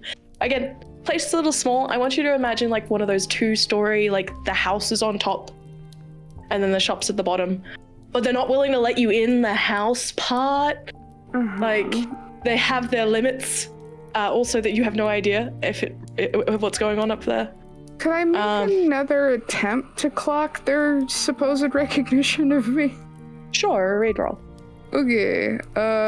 Awesome. I have drives I can spend. I love how it's once again, without meaning to, emotional comforting. On the other end, while everyone's not technically asleep. Amazing. It's like I said, it's life, it's poetry, it rhymes. Alright. Well, I spent a drive, and I got a 4 and a 6, and a 1 on the drive. Okay. Well, that's fine. Were any of those dice gilded? No. Sweet. Well, with a 6, you do clock it. They recognize you, kind of. Again, a slight amount of pity, but like not like the disgust that you were reading earlier, gone. You realize now that they were probably holding their breath a little bit because everyone smells like bowl. Soggy. Can she just kind of like take a couple steps after him and just go, have we met before? No. No, you just looked rather similar to a picture I saw once, I guess. Oh? I had a young gentleman many years back, looking to buy a piece of sheet music for their loved one. Something about I remember it distinctly because, well, you do remember a person very in love, and they like glance back over to the detective. Can I see if this strikes a chord at all? If it evokes any memories? I think it does. I think, like, way back when. I mean, in my head, and correct me if I'm wrong, Patricia is the type to, when they're not working, when they're not dawdling, be stuck. Mm-hmm. In thought and in hope and in anything but that night. Mm-hmm. But you do remember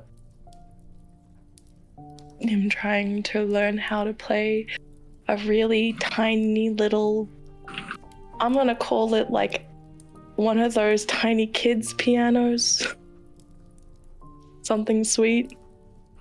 You could get an old one, or maybe an older and more ancient instrument, but didn't know how to translate, so it's like an ocarina plus a death whistle, but also not quite. I might have something for this. Oh yeah, no. Flex those abilities, dude.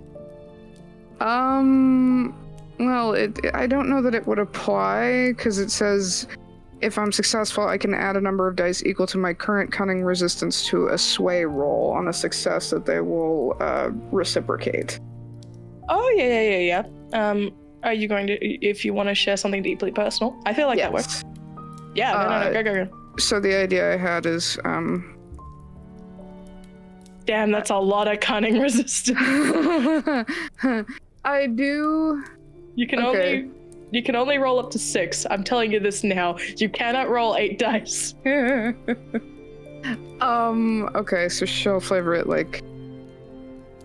I do remember the face of someone very much in love, someone close to me. And I think at this point, I don't know why, but when I got this locket, it was very difficult to open, so I won't be able to physically open it, but she will open it and just kind of show him, and just, my husband, Nathaniel. Yes, I think their name was Nathaniel. He was here? Years ago. Again, long time. How is he? Just visible flinch. Looks over to the detective, looks over to you. There's a slight moment of like, really? 2 in this room? Okay. He's gone.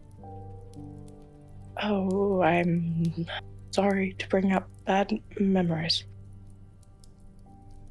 I don't talk. I haven't talked about him in a long time, but it's nice to know that. I remember that sheet music. I remember him trying to play that song. How did he go? He had a strange whistle? Sorry, that's probably too personal a question to ask. It was violent. Oh, dear. He was murdered. Oh, dear. Poor Reginald is like, I am so out of my depth for the amount of trauma dumping going on in this shop. I think she doesn't elaborate because she's seeing the image of the body in the forefront of her mind. Mm-hmm. There's a... Oh, well, if it's any consideration, they seem... Probably isn't. I'm going to go and make you heated water. I will see if I've got tea leaves somewhere. Okay. Thank you. There would be a slaps thing. There? Just internally wincing and doing kind of an about face, but and like kind of walking back toward the room, but staying on the outer edges of it. Yep. Yeah. No, for sure. All right. As they head to the back, there is a knock at the door as it swings open, and you hear that chime. So I'm in my head, Patricia and the detective are out front. As it does. Sorry, I've got a split party in the same room. Cordelia. that rush and whisper of melody across your hands, across the front. As the plot knocks at the door, what do we see in your mind as you are holding on to the doctor? As a regret I have, not associated with anything that night.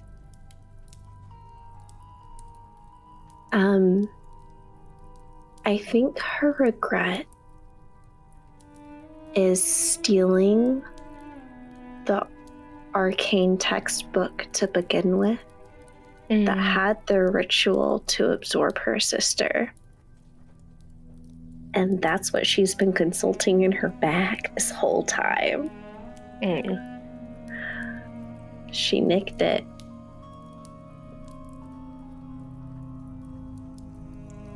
And there's just always going to be a sense of guilt, stepping one foot in front of another. What would it be like trickle down? It all snowballs.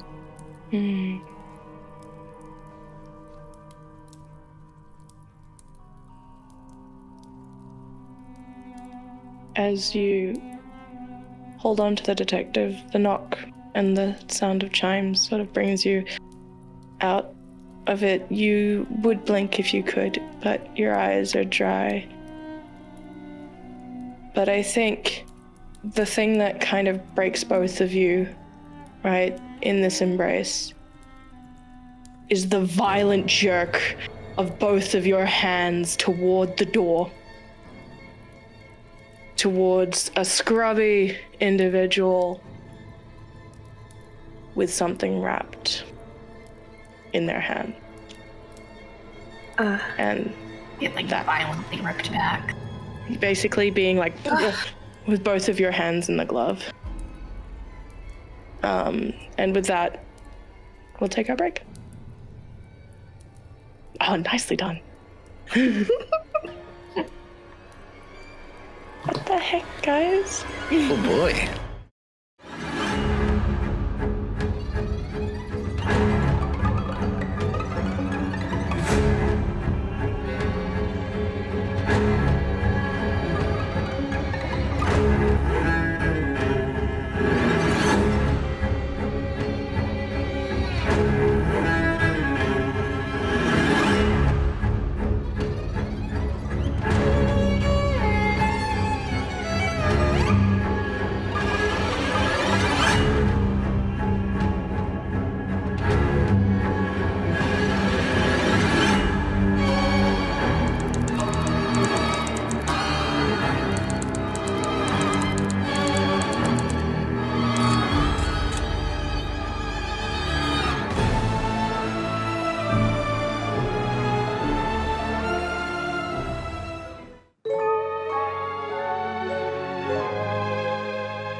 Oh, hi, QJs. It is us, the Descended to Averna's crew, here with some exclusive content just for you, because we got ourselves a level up.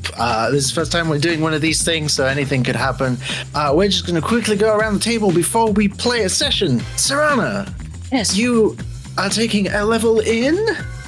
Rogue. I'm going back to Rogue and hitting Serana's roots a little bit. So Rogue is what she's going to be leveling up in today. Hell yeah, roguing that shit up. Thank you so much. Ophelia! Yes, I'm going to be taking another level in Sorcerer for that magical guidance feature. Very handy, very useful. Very handy, very demure. Thank you so much. Vivacia! I'm taking a level in Cleric, because I'm a good religious girl and I have not strayed from the path of Salune. Insight check. Oh no, we're not in session, it's fine. Amazing. Thanks so much. Hudston. Well, I'm taking another level in ass whooping. Wizard. Hell yeah. I mean, wizards do ass whoop everything. That's right. They got all the spells. I'm not biased at all. Thank you so much. Sky. Taking another level in fighter, so I have access to Cloud Strike. Cloud Strike. Hell yes. I can't wait for that to wreck my shit. I'm taking a level in DM. That means nothing. So, that's it, I guess. To see how all this plays out in the game, you are going to have to tune in as we are going live very, very shortly. In the past for you guys, but whatever. Just come watch Question Keys. We have a fun time. Sometimes there's sass, sometimes there's class, sometimes we're talking straight out of our ass. Till next time, keep Question QJs. Yeah, ice cream could mean something else here. Ice cream could mean like a hot lava death or something. Did you know water is technically lava? So You see, Twiggy? Don't trust water, because it could be lava, and vice versa. Hold on. I feel like that's not something that's true, because I live in water. A cloud weighs around 1,000,000 tons. Does that mean clouds are fire?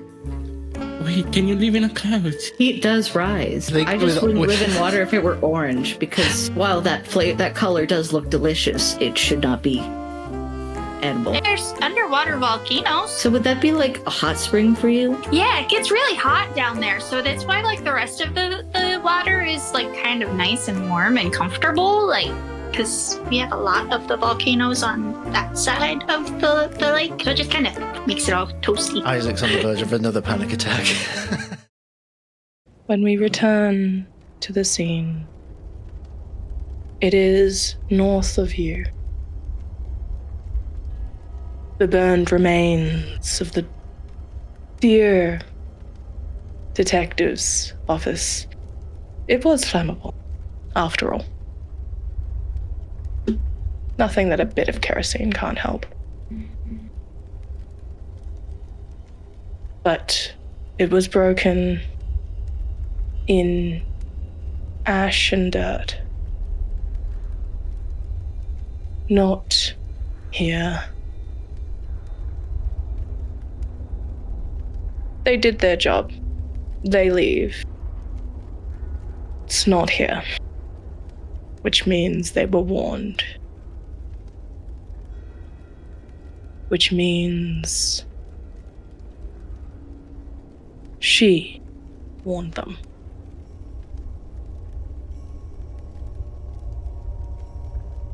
There's a sigh from one of these people in their periphery coats. The ones that don't fit quite right. The ones that smell a little wrong. As they slowly shuffle their way towards the front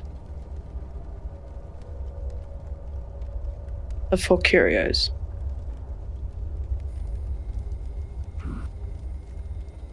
In their hands, jugs, tankards.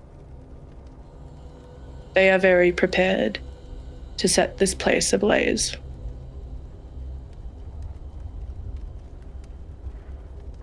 The Seer inside, probably. There's a list, you see. A list of individuals that need to be dealt with. And an item missing. The delivery folk are already long dead, their bodies in the river. And a trail of bodies are already slowly making their way. However, as they reach the front of Four Curios, two cats sit in the window watching, eyeing, glaring. There's a hesitation in this group.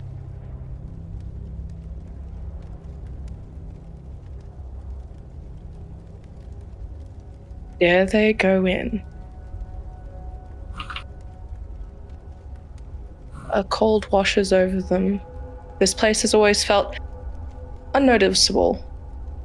But there's something about those cats, as was once said, that makes them feel uncomfortable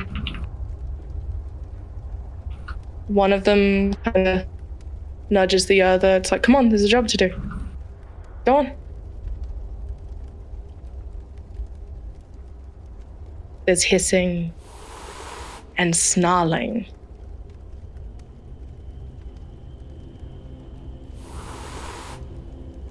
And as the first arm raises a growing Molotov cocktail, there's hesitation.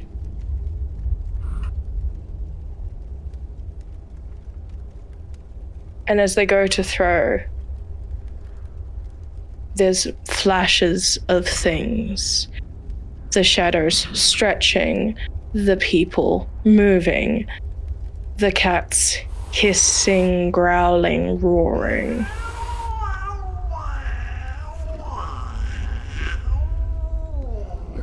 And as the bottle does hit the window,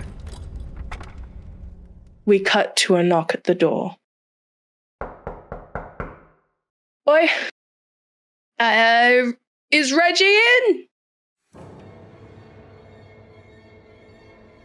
And both of your arms jerk toward our dear doctor, twisting their expression. They pull their hair back a little bit. With the other hand, looks you in the eye, Cordelia.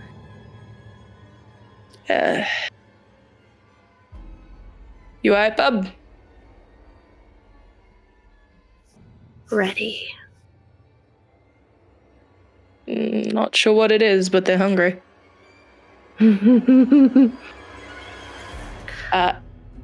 Is there anything you'd like to do as this relatively, chill individual? Their face sort of...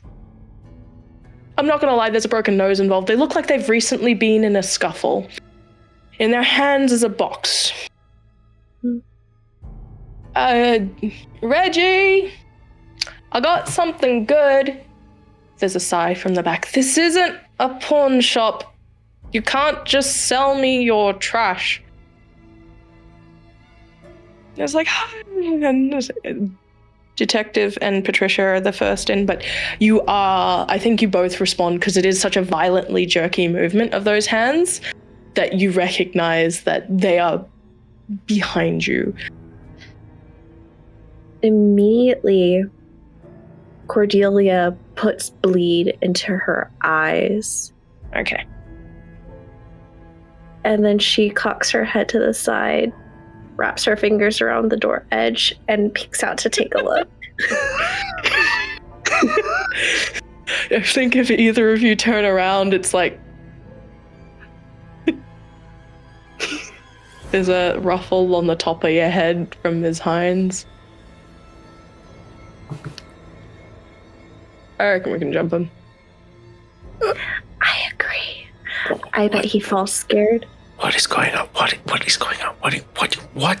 I don't catch your gaze.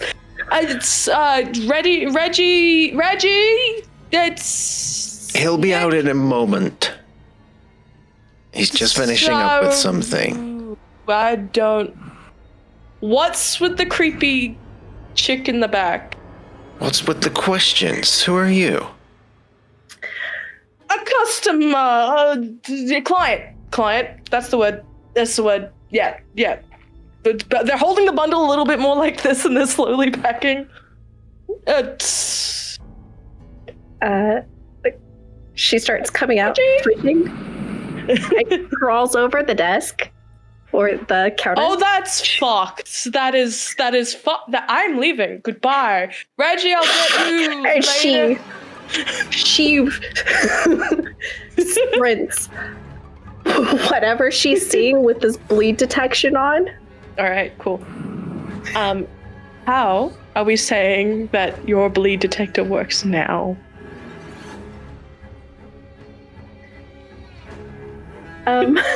Such a vibe. I love that so much. I promised this man I didn't bring trouble to his door.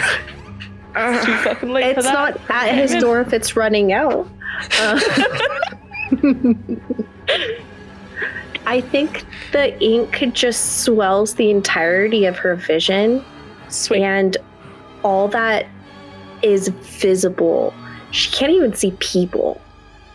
It's just this, I want to say deep turquoise glow of whatever that source is. And she's going to devour it is wrong because I'm not devouring, but she wants it and has grabby hands with glove. I liken the way that this sounds to the way that I have always pictured like smell for dogs working. Like there's a source and a scent and it moves, right? The way that you're describing this is also kinda like magpie shiny, which I love. As you run forward, and I think you're kind of surprised at how violently the glove is taking you with it. Firstly, mark and bleed. Secondly, bleed detector. I'm picturing kind of Toph's metal bending vision also. There's elements of that to the way you move, or else you just run into a cello. As you backing away violently, Ms. Hines is right there with you. Not quite as creepy, but definitely looks like they're in a brawl state. Their cane pulled up, ready to smack this dude across the back of the head as he's running. I need a move roll from you or a strike roll. That is your choice. Okay. One of them catches up, the other one hits. As for the two of you who are pushed past as this is going on, what's going on? It's a good question. To boiled water. All right, Cordelia, what do you got for me? Okay, so for my move, I rolled 2 dice, and I rolled a 2 and a 6. All right, 2 and a 6. Yep. Mm-hmm. So you definitely can get to them. For the strike roll, yes? I think I need to spend a nerve because I have nothing in strike. I love it. Let's go. Okay. Oh god, it's on the ground. Okay, next one. That is a 6. I'm going to say that given that Hines is kind of assisting you in this, I want to say that as you grab and clutch at, I'm picturing you going for the ankles. Like, it's awful. Like, this is, I want to say feral. That's the best way. Yeah, not at like a possum. Yep. Yeah. As you go down, they're like, ah! And the crack that echoes at the back of the head sounds like it could have been a gong. Whoops. You two. Oh. There is now a very heavily. There was a lot going on. There's now a very heavily unconscious individual. They have crashed to the floor. The bundle in their hands, kind of.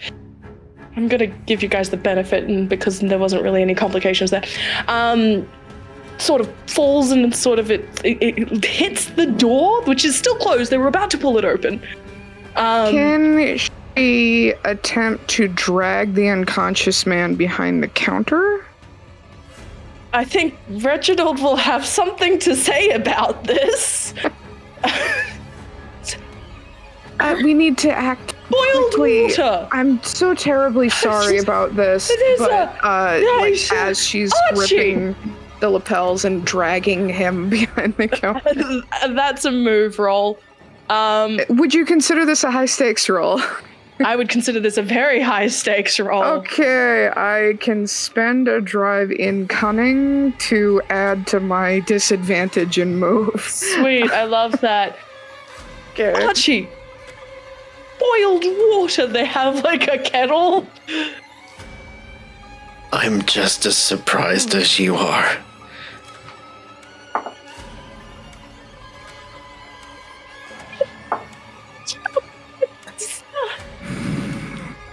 You do not look well, young lady. It's not great. I'm going... Okay. By the way, if no one stops them, Ms. Hines is walking up to Reginald with a same about to knock him out face. I'm gonna step in front of Reginald and step in between them, facing Reginald. And thank God I took that point in sway, because I'm going to try and lie the shit out of this situation. Okay. As you do, what do we got going, Cordelia? He belongs in the alley with the rest of the trash. Wow, is that you sharing a drive into the role? Not Reginald. No, the body. Are you trying to add the drive to this? Are you helping the detective in this moment? Oh, sure. Yes. I will add a drive. Yeah, let's go with that. Patricia, what's going on? So, I got a 2, and a 3, so I imagine it's like maybe halfway behind the counter, and she just sighs and like maybe tries to use the cover to disguise the fact that she's going through his pockets, but tries to like pipe up and just add that like, we've been followed by a lot of unsavory characters lately, and you're trying to add a drive too? Picked up on that, yeah. Adding a drive. All right, I like that. You are failing to hide this body. It is very clearly someone slumped. This also has lights on. I want to imagine that anybody passing by can actually see all of this just beyond the piano, should they look in. At this point, it's just damage control. She's just trying to go through as many of the pockets as possible, pulling stuff out if she finds it. All right, please roll me. Oh my gosh, there's so much going on. I'm gonna say that this is a survey or a hide roll. Okay. While you do that, survey or hide, I'll let them do. Detective, did you have something you'd like to add as you try to sway? So yes, I'm happily going to take those drives. I'm also going to spend one. All right, as that goes on, I'm going to say that Ms. Hines, again, the way I picture them slicking their hair back, twisting their jaw, they basically twist the cane. They're not even bothering to take out the sword because they don't feel like this guy needs to die currently. So you step forward, it's like... I step forward and I like put my hands on his shoulders. Whoever this man is, he came in, he had this bottle of ink, he threw it over poor innocent Cordelia, and he started talking about... This is a risky role. Oh, I know. There is an easier way to convince them, just saying.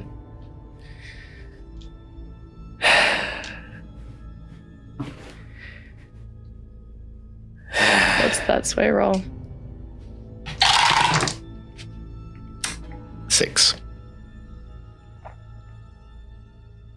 Thank you, drives. Mm-hmm. What were the other rolls, just to double check? 2 2s and a 1. Thank you, drives. Thank you, drives. There's a...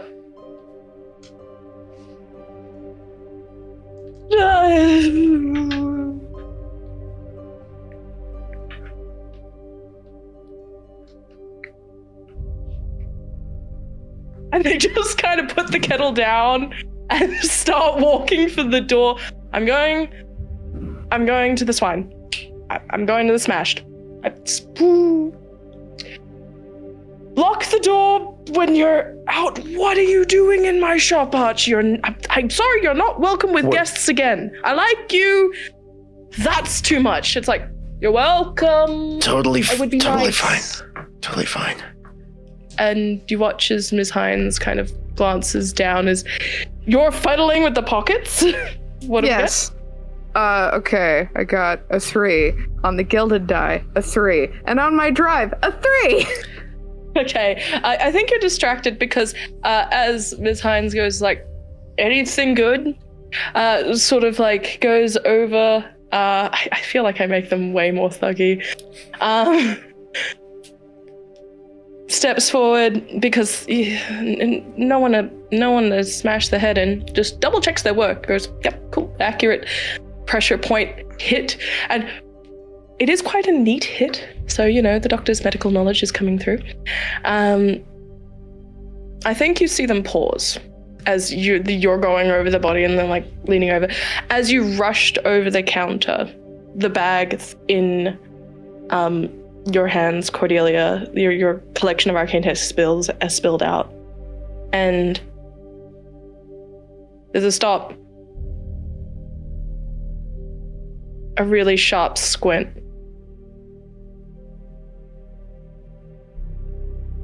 And they like grab a piece of paper off some sort of sketch. You don't really quite catch it, Patricia, and shoving it in the detective's face because they are barreling towards you. How old is this? What? And it's a small sketch of a sort of greenish looking plant. At one point you suspected that there was linked to a case with another disappearance. It's like, how old is this? I don't remember. Listen, pathetic, how old is this? Surely your memory is good enough for that. Come on. It's from your big board. Well, if I still had my big board, I would be able to tell you. Grabs you by the scruff of the neck. How old is this? Look, the doc likes you, but I'm okay with you right now. If you answer the question. Do you know how old this is? When did this get clipped? And why does it matter to you?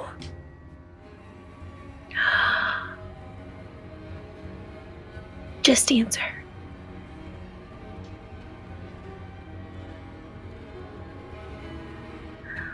Do you want to do this? I'll be nice to you. Just answer her. I will be actual nice to you. They ain't worth it. Listen. I know you ain't got a lot going on and you're kind of pathetic and you've got a whole bunch of baggage. So do they. So is that one. So is, well, the guy on the floor probably.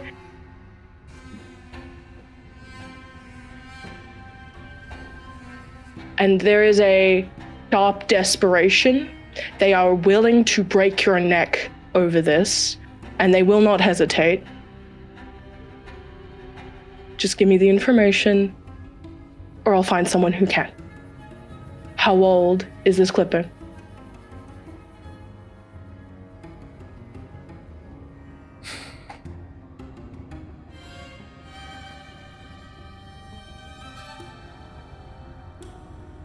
Would I know that information off the top of my head? It was a bit of a... I picture it being kind of a bit of a distant moment. Give me a focus roll.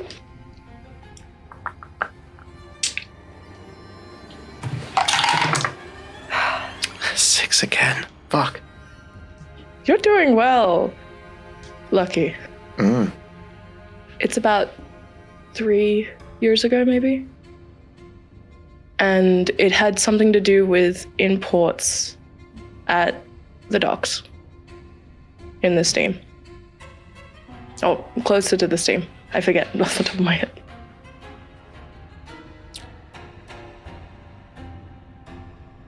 "3 years. Now get your fucking hands off me." Awesome. Can you roll me a move roll? As they will roll a strike. What'd you get? Got a 1. Awesome. You're lucky that they roll at disadvantage, but they rolled complicated. So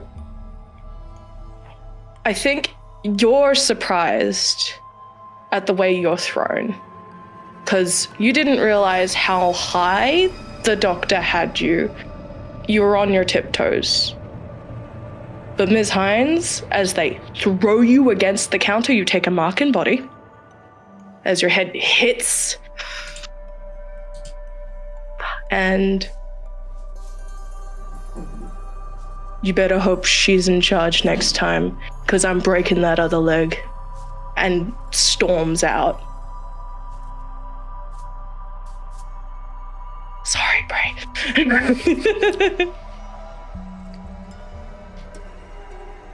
And you know what? Do they? Yeah, they break the handle of the door too on the way out. It's a violent smash open. They don't take the chime though. Okay. And so, you are left with the body on the floor. Wonderful. And both of the other people are out. I said I'd be nice, so let's. She's gonna walk over and she's going to help you up. Let's nicely head to the bar because you need an old fashioned, and I need to look like I belong in a bar. Because Mapleblade said it'd be. Oh no. Do I need to clean up a bit? Did she leave the hot water? Are you okay? Peachy. Does that sound convincing when I ask if you're okay? This is somehow worse. Promises were made. They're being kept, man. Okay. Come on. You can do it. Let's stand on up. Patricia. You just watched him get thrown halfway across a room. Just gritting her teeth a little bit. Because, yeah, there's a reason that she did what she did earlier. So I guess still just silently gritting her teeth, she'll be on the other side of the detective, so they can both help him to his feet. Mm-hmm.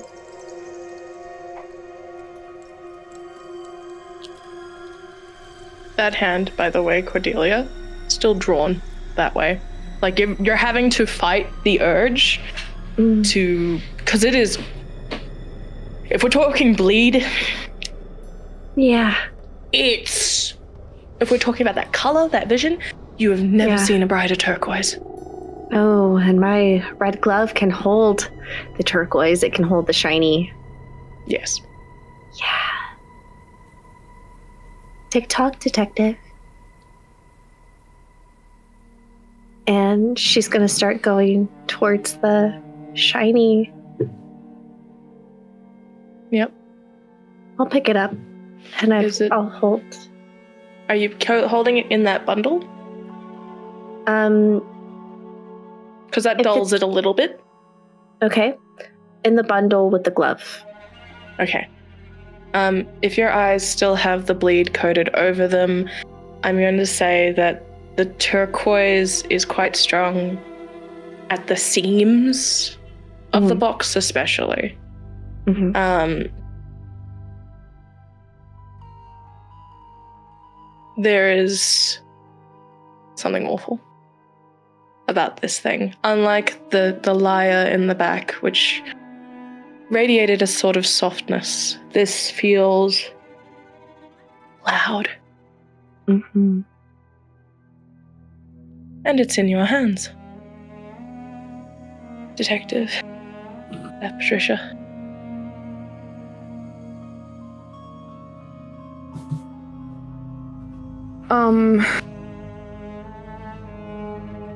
I think she'll just try to get him settled, maybe like leaning against a counter and just if you can find it in your heart, you want to help me go through these guys' pockets? Not having much luck there.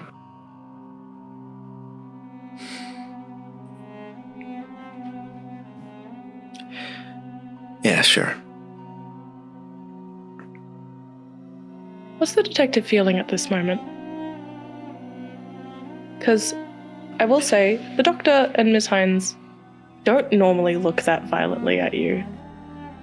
And you've read desperation before. You see it anytime you look at a mirror. This is a type of... The face that they left you with was a face you've had before, and you've chased down someone's lead. This was desperate, right? So what is the detective thinking in this moment as you go to roll me that sleight of hand? Or in this case, hide, I guess, is the role here? Question mark? It is a sleight of hand. Or survey, if we're tracking. He's feeling a variety of different feelings after that whole experience. Coming to terms with the fact that as someone who spent his life fighting for survival and for vindication, and part of him was egging them on to get madder. He doesn't know how to feel about that. Okay. And he's... Sorry. He's still unsure about Patricia. In the back of his mind this whole time, he's still trying to figure out how to even respond to that article. Right. I do love the Chekhov's gun. His responses are muted and short, brief, with her specifically. Can I attempt to insight this, perhaps? You mean read? The look on their face? Yeah? I mean, sure. I'm gonna say the dude just got thrown across a room. He's not hiding anything pretty well at the moment. Yeah, it's not a difficult role, I'm gonna say. So if you got it complicated, I'll still give you pretty decent information. Are you going through the pockets? I'll go through the pockets. Sweet.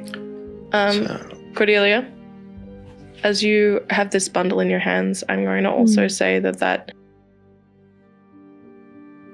glove is itching to unravel, to open, but I think with the way that sense is working, even you feel warned, right? Yeah. Okay. Back. I'd say it's just big enough. If you shove all of the detective stuff really badly down the bottom. Good. He'll still have it, technically. I'm still being nice. This is because of the sash, isn't it? From chapter 1. It's because of the ribbon. That's it. You ruined the ribbon! What are we gonna do? I got a new one. This one's clean. Well, it's covered in ink now. Who do we blame for that? Grumble. Yep. So I got a 3, but with a drive I got a 5. With a drive, okay, I'll give you information in just a second. Patricia, what did you get? For read? Mm-hmm. Sorry, check. Okay. The one time I roll well, it's a 4 and a 5. They don't know how to treat you, as we mentioned before. That's all perfectly visible to you. Let's say that you interpret it worse. if we're going to complicate it, right? Mm-hmm. I think that's fair. All right. Maybe it's the fact that... How are you covering your... Are you covering at all your missing eye? Good question. Do you have an eye patch? I'm gonna say... After, like, during the first month, she might have worn the eye patch. But now... She made a decision, and today it is uncovered, and it might be one of the few times it's been uncovered since. Right. Okay. There is something haunting also about that empty space, let's say. Speaking of going through the pockets with a 5, rough identification, a letter from someone to someone, bad handwriting, language you don't fully understand, but nothing of an arcane nature or, creepy. I'd also say that let's also give you that small amount of money. Barely anything. Well-used dagger, though.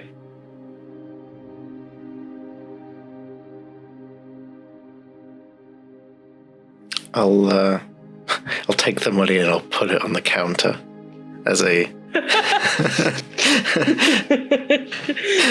Sorry. Are you doing anything with this? No, they're not dead. They're just very knocked out. At the we're not least, sure. Removing them from the vicinity of the store. Okay. Looking to Cordelia and just saying, you were right. But I think it's going to take all of us to get them to the alley. Great. I call the hair. Perfect.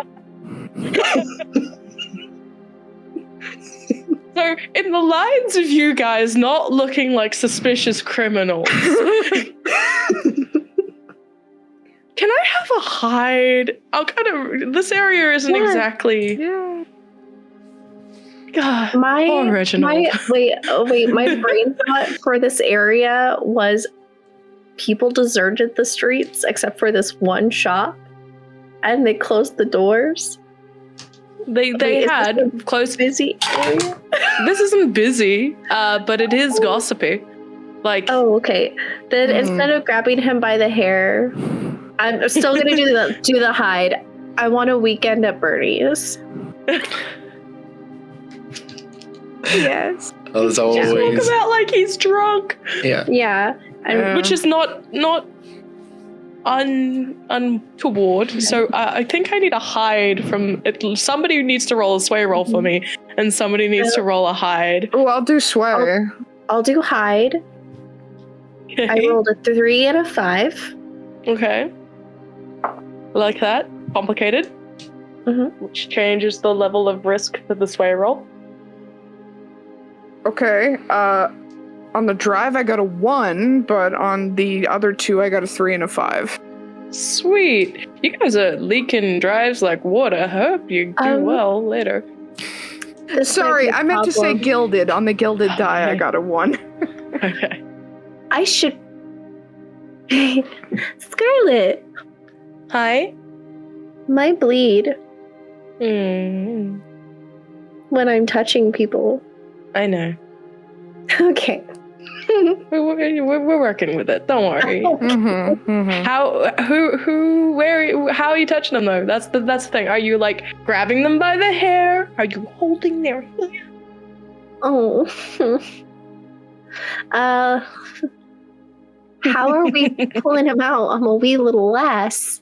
Oh no. We've got a lot of experience in carrying people at this point, so we're just it'll hauling him like a like sack of potatoes or a side of beef over our shoulders. Or It's not like the detective can help or at all. One arm. He's a cripple. Rude. but I'm accurate. stuck right here. Dude, you can't go 5 feet without your stick. Get your stick, stand up, and figure it out. So, I'll get under one arm, I'll get under another. So, yeah, we'll just arm him out like a drunk, and I'll try to right his face a little bit, but not too much. He'll get a little bleed on him and call it a day. We won't. Holding his face, riding it up. Yeah. Eyes briefly flicker open as the bleed touches. This is bleed 2. This is the stuff that used to leak out of your eyes. I gotta stress, everyone. Sanitation in horror realistically should be a more practical practice. Information. Consider sanitizing your magically detecting instruments. Is the glove still on? Oh, I have one glove on, but there's always one glove off because Mrs. Hines has the other. I know. Because that changes how this happens. So, you push your hands against this poor fuck's skull. Poor Mick. They just needed some funds, just a little bit. Like, let's imagine a sad violin for a brief moment. Soffit's not an easy place to live.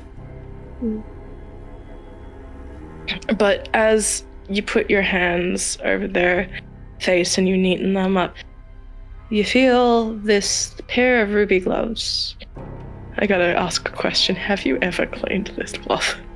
Have you ever taken it off? No, it's right. I didn't think so. Again, everyone, sanitation in your...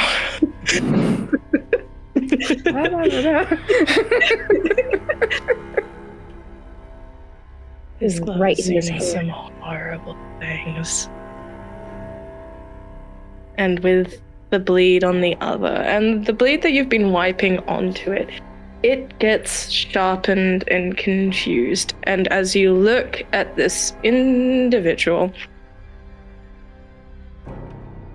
you realize that they haven't necessarily seen anything, because as their eyes open, full darkness.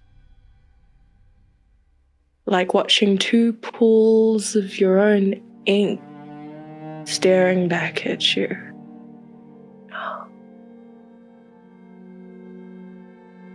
There's a tilt to the head. And you hear soft voices.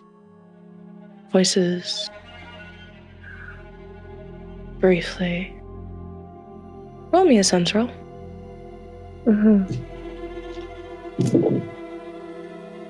We've got 3 dice. We've rolled a 1, a 3, and a 5. Awesome. Mitigated. Point and bleed, please. Can my ward pop off for bleed? Did you design your arcane ward beforehand? Hands on hips. Did you leave the door with an umbrella? I don't know how it works. It says occultist gear, soak 1 bleed. Oh, no, you can just bring it out. I'm just trying to say, like, how did you walk? Did you have an umbrella on? I'll figure it out later. I'll take the bleed, but I'll figure it out for if it comes up again. So basically, you can soak that bleed should you wish. But the way that your items work. So I'm just asking, how did you prepare to have the magical realm stare right back at you? Like, what did you do? Oh, yeah. Because you don't blink. So that's a thing. Blink, so we go one-on-one. I think I'm gonna figure out a way for probably to wear like a ward. Maybe I'll ward my ribbon. Did you embroider it, maybe? Ooh, that would be cool. Yeah. Yep. Yeah. No, I like it. As it, the ribbon almost starts. I am so sorry to do this to another one. Given that it's soaked in bleed, I think this is fair. As you look into this individual's blackened eyes, again, for Patricia and for the detective, you just watched as Cordelia just sort of shifted him into a more drunk posture and then froze. And as they do, you don't hear anything untoward. They just look like they're staring weirdly, which they kind of always do at this point. But you watch as the person's eyes flare open but are completely blackened pools. With that sense roll, as your ribbon sort of curls and ignites at the stitches. You pull it off as at whisper. It gives you hope. It gives you a moment. There is a soft voice, maybe. Is it her? There are more and more and more, and they all scream for help. You watch a history flash past you. A stabbed man, well-worn knife. A stabbed person, well-worn knife wrenched, fought over. Help us, please. Sister, help. Please. Delilah. Delilah.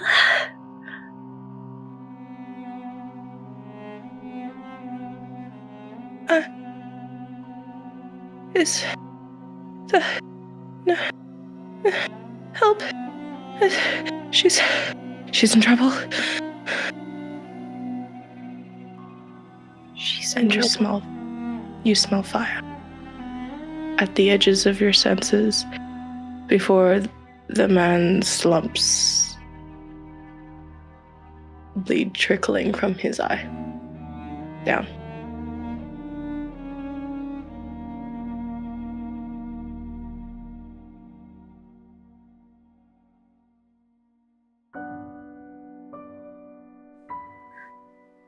So, I don't think I should be touching people with bleed. What just happened?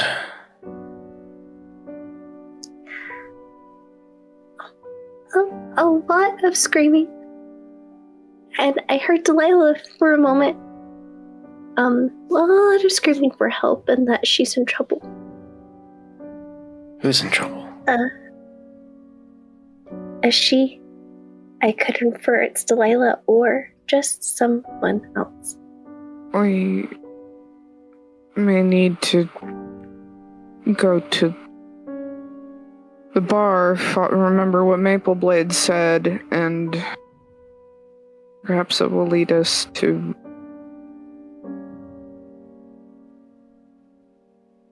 Yeah. Perhaps she's another Lightkeeper that Mapleblade alluded to in the letter. Can I have my first drink? I would like one.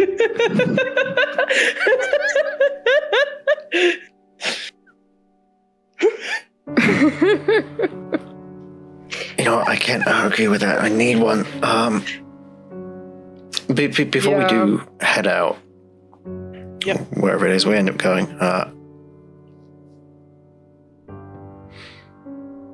want to take the knife and pocket the knife. Regular old, faithful, switch kind of blade. Nothing crazy. Let's just... Yes, let's not trouble Reginald any more than we already have.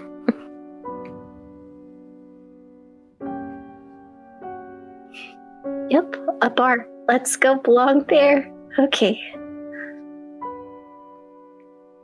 And I think we're off. Yeah, we'll help you walk a little bit faster so it doesn't take, Oh, okay.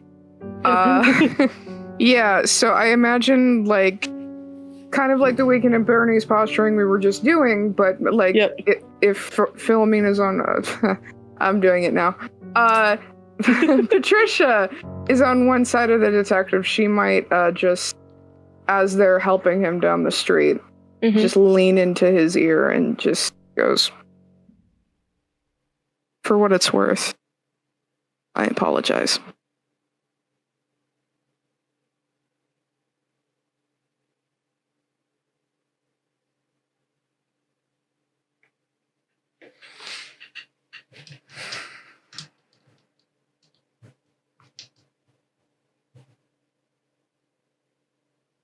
Okay. All right. Detective, as the person who lives in this area, can I please have a survey? Why because so? there are a number of bars, and a number of bars linked to Candela. Not in this area necessarily, but... So, here's what I want to do. I want to call back to chapter 1, because we have different threads of information. So I want to enter my mind palace, where before we saw just this dark void and this board with all the bits of paper on it.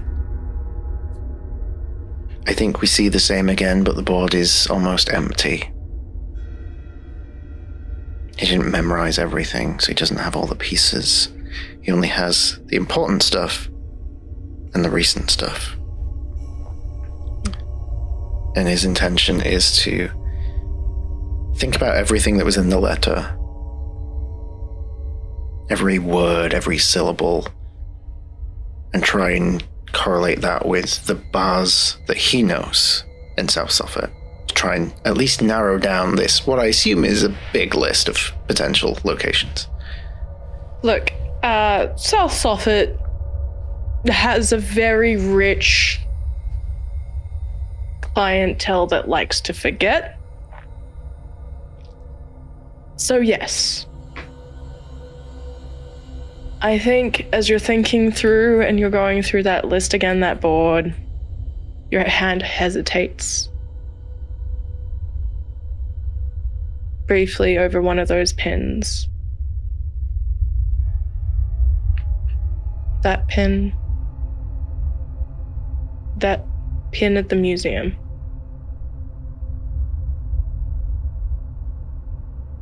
I think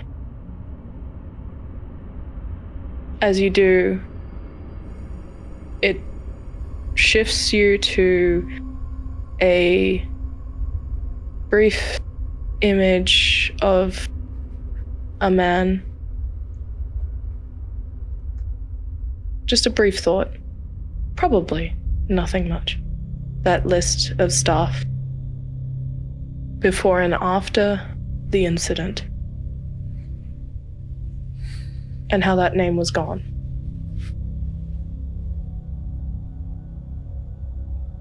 There's a sort of, without meaning to, as you think of Lake Swine, a pretty rough and tumble bar that you have definitely been thrown out of.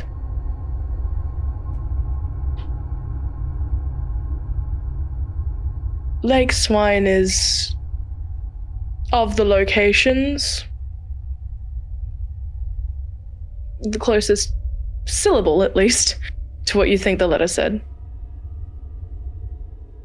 As for that pin, I think you do have that moment of,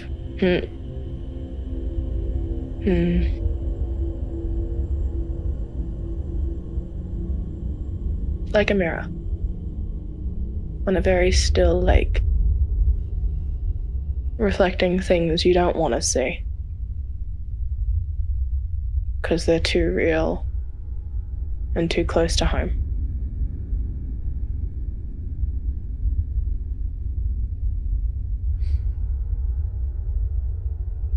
that's the information.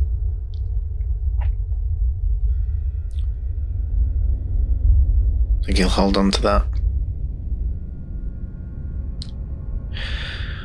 Well, I think I know where we need to be.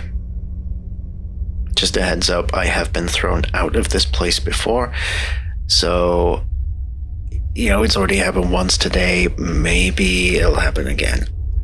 I'm just giving you all the heads up. Was it because you were dirty?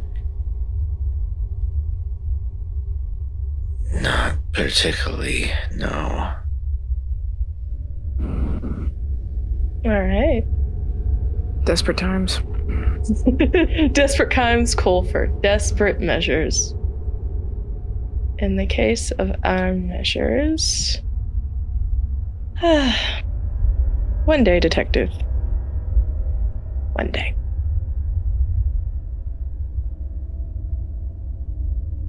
Philomena is no longer. She hasn't been for a little bit. But as you stumble down that street, there is sort of like a bravery in the step that reminds you. The Lake Swine Pub is indicated by a pig on the sign, drowned and dripping in ale and merriment, has been broken 3 times over and cracked even more so. People throwing things at it. It barely hangs on the hinge. But it is an indication.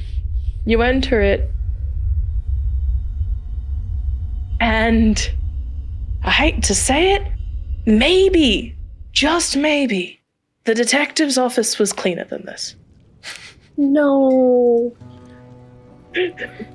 Come on, you wanted a drink. Come on. Don't touch my hands. I need to wash them first. This is the nicest thing I'm ever gonna do for you after what I just saw. Trust me. I want to say that Patricia has been in a bar like this before, for information, at least once or twice. Interview. Not hard. The clientele in this oddly bare. I want to say at this point, we're probably hitting about midday. There's not even a lunch rush. It's a couple of groups, small for the most part, but there's an air here that's very nervous. The thing that makes you pause, though, you do see a scratch, and you thought it was a target because there is a dagger sticking out of it, of the Candela symbol on one of the posts that somebody's been using for target practice. Let's go. Sit at the bar. You walk up. The person behind, you don't see anyone at first until, you see a big shambling mound of an older woman, thick arms. The way that she steps tells you tired, stressed. But the way she moves tells you soldier.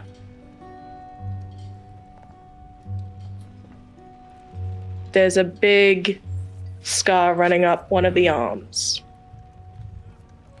And the arm and the sleeves are rolled back to reveal multiple sets of tattoos. A tally on one of them. Several knives. But the thing that does stick out, small little candle. On the back of her, I want to say right hand.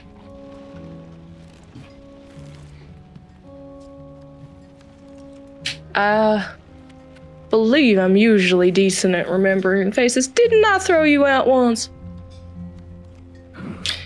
Yeah, you did an amazing job at it as well. Hell of a throw. Asking for a second round, or are you going to play that? You're going to avoid playing that shitty piano in the corner again?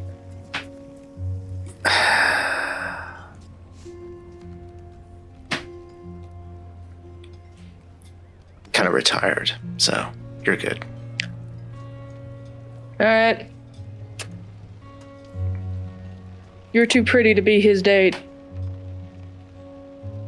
And you are young. What the fuck do you want? Oh, well, we'll start with something strong, and then we'll go from there. You got the money this time? I look at Patricia.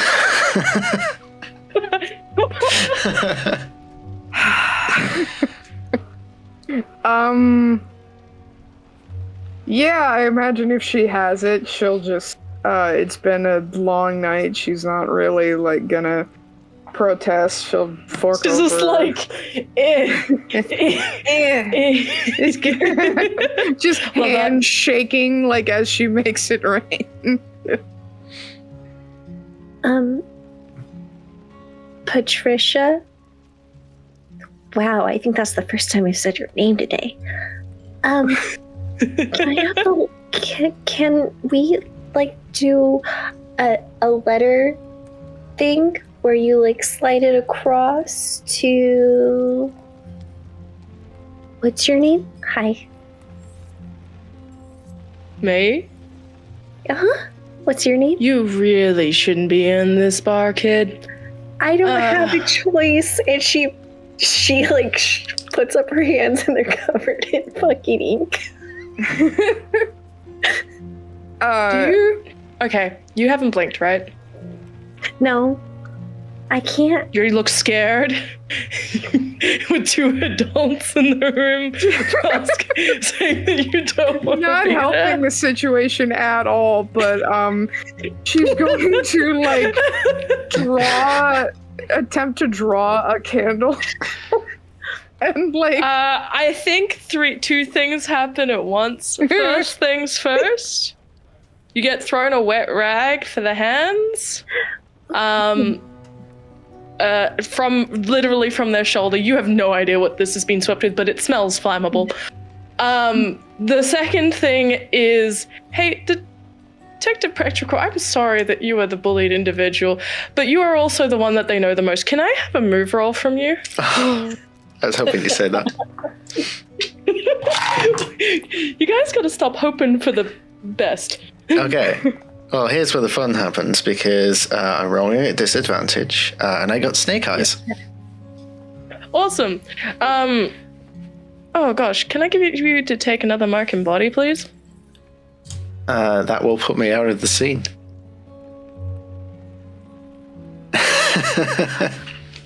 Oh, we have no doctor. Hey. You don't have a doctor anymore. Mm-hmm. Can she attempt to,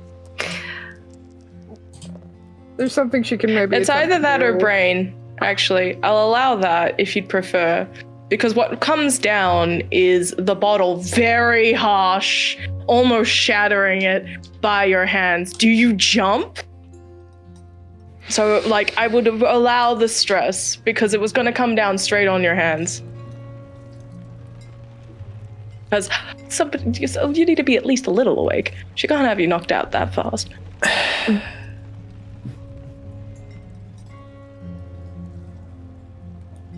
don't know if he would, though. Okay. It's like I said earlier on, he was kind of egging it on, and he's in that place. So I think he'd just... Okay. I think before you get, I'm going to say pass out from stress, because there's a lot going on and you've had a lot. Before you do, and I think they pull back being like a shit. Really? There is a eyeing. You better not be getting this kid into trouble, or else you are more than out of my bar.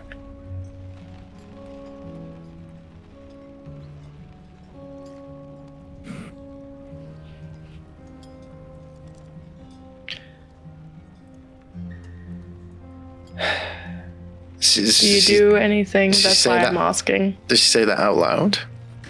Yeah. Oh, she's I mean, she did just say what she just said. she's perfectly capable of getting herself into trouble. She doesn't need me for that. All right, I'm gonna say you don't take the mark now, mainly because like your response was going to be part of this. Mm-hmm. Because there is a knife at her hip that she was very ready to use. Patricia, are you easing the tension at all? Yes, just going to... Honestly, I think in this moment, pulling from a very real part of herself that is feeling the mounting stress and tension, and I think tears will just bring up the back of her eyes and just say, revealing something personal along the way. Okay, yep. Look, it's been a hard day. We've only just gotten ourselves out of trouble by coming here, and we just need to catch a bit of a break, please. Sway, with all of those cunning, doesn't guarantee it. Just saying, doesn't guarantee it. You can still roll like ass. Okay, so with all of those cunning, does that mean I add the 2 6. and resist? 6! Okay. Total dice. Amazing. Giving it a shot. Okay. Okay. What do you like? I feel like there's something. Now that my hands are clean, I'm going to get the letter from Mapleblade out from her pocket. This may have taken some time, so that'll probably slide in after this roll hits. Yep. Okay. Imagine if you came here first. My face is so crazy. Okay. 1 4. 1 4. 2 3s. Yep. 1 2, 2 1s. Oh, that is awful. Complicated. There's a growl out. Mapleblade letter. Mm-hmm. Mapleblade letter. Until do. As you're like. And how good is this Candela logo drawing? Be honest with me. How good is it?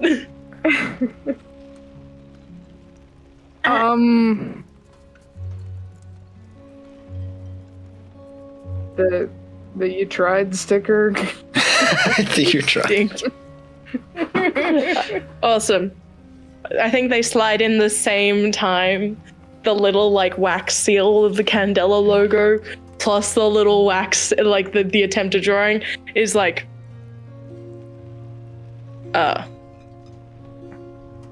scrunches that fist. I still don't like you, but the money is good. All right.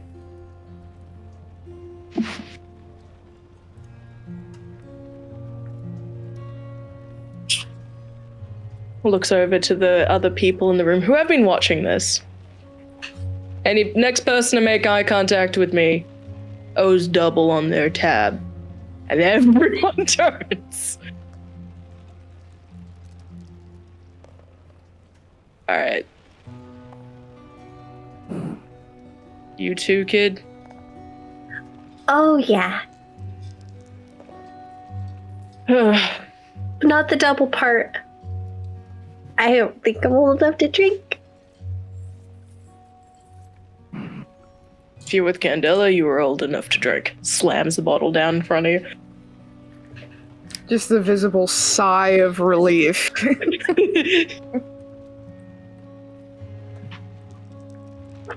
I ain't needing no funny shit. Where did you get a sippy cup from? I'm still underage, but it looks fine if it's in a cup. You get a sip. You get like a little sippy cup for the bottle. All right. Okay. Well, this is the part where I tell you the bad news. You're being reassigned to me while you're here. With all due and highest respect, what? The actual flock? Maple. Why? She's getting called out.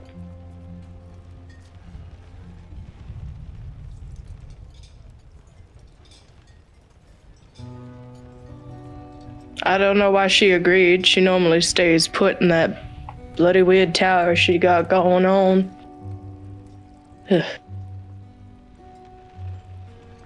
What a mess. Look, kid, I'm sorry that you're in it, but when you join Candela, you join it for life.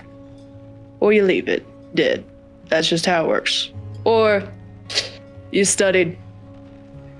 I'm honestly surprised that they've let Maple run as long as she has. I like her. You don't need to glare at me like that. We go back. But you've been assigned to me for a while. Now, people have been going missing. You'll notice that my bar is emptier than it probably would be. So not only is there more work on my plate, I'm losing profit. People have been going missing. There's rumors of a weird box. And stuff with the hoity-toity folks up near the eaves. Something like that. Connected to stuff, supposedly.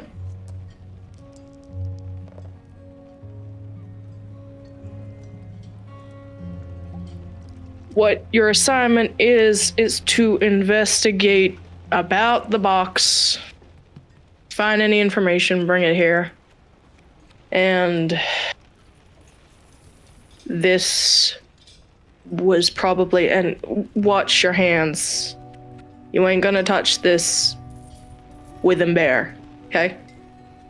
As they, like, with a gentle glove, take from what is under the counter a small sort of key-looking object, cog. Pick this up coming from the words were, thing got jacked, someone stole something they shouldn't have, and now the Red Hands roaming the streets of blood. So, that's your assignment. I'll see you after you finish your drink. I think she'll, start to interject, but then she'll pause and look at the detective, see what he does. Does the key look around the size that a key for a music box would be? Yep.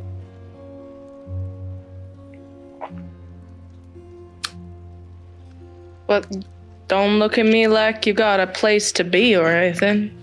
Yeah, we don't have a place to be, you're right.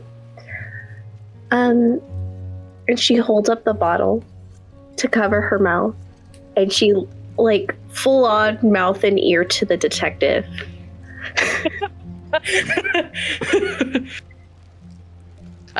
She's genuinely making this pose. Yeah. At the counter. If Candela is getting rid of Mapleblade, I would like to vote we kill Candela first. Because she warned us not to put the key in the box. We've got the box, we've got the key.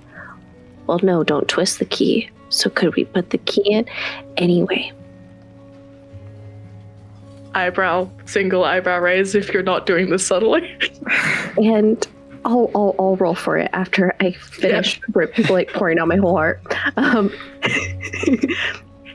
then, like, what are they gonna do about my bleed? If Mapleblade's a problem, I'm a problem, right? I think he'll. And now I'll roll things. Yeah, please roll me a hide because this is hilarious to me. Because the person who could give less shits in the room is the one that you're doing this in front of. So could I have that hide roll? Yeah. So we if roll. Anybody would like to assist, roll drive. Spend the drive. It's in cunning. 3 and a 6. Ooh, nice. Love that. Also the fancy dice. They don't hear everything. This is a high risk situation. I think the reaction they hear is like, and then we kill Candela. There's like an eyebrow raise and then a get in line, kid.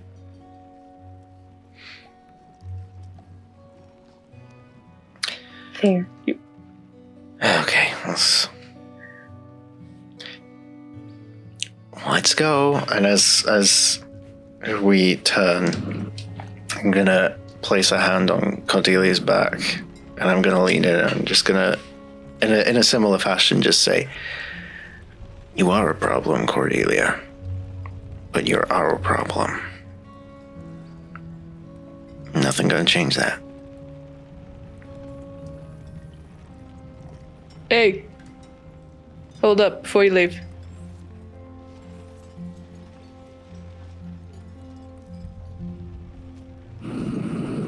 There's been rumors that it's been connected to the museum.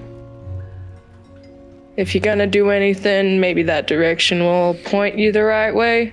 Also, kid, don't say that shit too loud.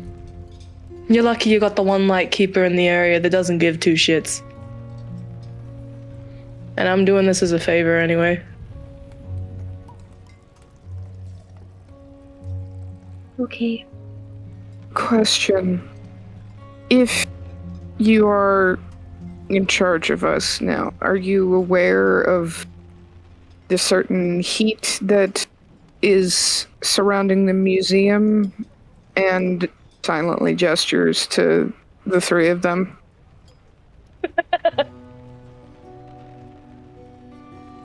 What part of I don't give two shits didn't you hear? If you got heat, there, I've been under more fire than anything you'd bring. As I said, this is a favor to Mapleblade. We go back. And... Then, oh, wow.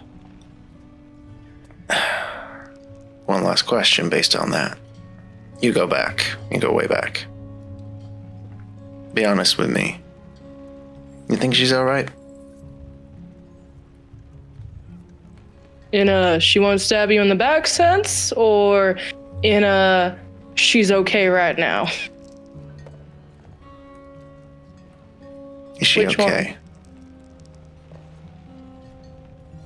There's a genuine, frown. Mapleblade's got 3 things wrong with her, according to Candela.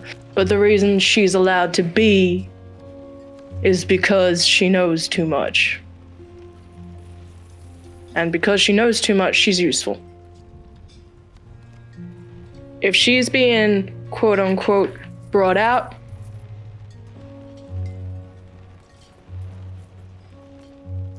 then it's because they either threatened her or there's expertise involved that she's the only one that can. And given what I remember, whoever her circle is that she has to rerun with or run for, I wouldn't wish that violence on anyone. Poor fucks. Blacker, though. Makes a nice tea. Never got your name. Even back then, she used to. Gale.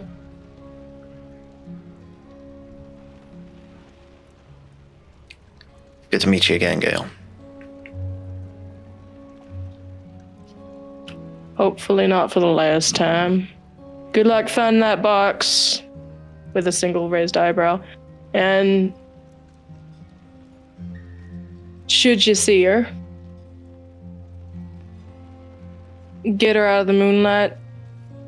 We're all gonna be in a gibbous soon. She hates those.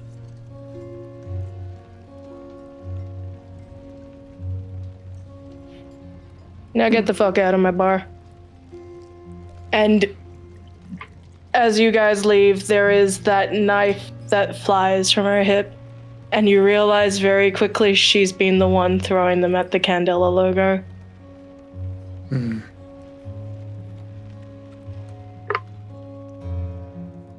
Alright. So what do you wish to do, everyone? You technically have a key in a box. Would you like to unleash unspeakable horror? Just hand it on your plate. Well, now imagine if you'd gotten it in the reverse. I mean... imagine if we go to Mapleblade's shop, and if there's any dudes out there causing her harm, we can unleash speakable horror there. I almost hate to say it, but that's not a bad idea. It's not like you know where she is, Liz. You don't know what trouble she's in. Mm-hmm. Yeah. Or, we could just be puppets of the man and go... Oh, sorry. Or we could just be puppets of the man and what if... go to the museum where the rich live and eat the rich. They stole periphery uniform. Yep. There's nothing stopping us from doing the same thing. I mean, there is the lack of periphery uniform, but if you want to do that, I ain't... If we go back to the shop, are the guys still there? No, probably not. The detective's office, they were not at they didn't go into the thing. At Reginald's shop. They were not at Reginald's shop. Oh. You guys left after you, for lack of a word, knocked out the person who was just bringing in a casual find. Okay. We've placed enough trauma on that sweet man. Reginald's doing his best. It's hard to do your best in this office, let's be real. Okay, so we have the box, we have the key, we have the info of not to turn the key. Well, if we went to go help Mapleblade, chances are, if we found her and helped her, she would also be a really good resource on asking about whatever plant it was that was seen, and that could also help us eventually find Miss Hines in the future. The letter, did it not also say stay away from Valkyrios? It did. Yeah. Yeah, but she can ignore the letter. Protective. Yeah. She can. Yeah. She was being protective. And I think this is the quandary for the detective at the moment, because Mapleblade's one of the few people left in the world that he trusts. So he's like, I want to listen to you, but I also want to make sure you're okay. So he's stuck between a rock and a hard place.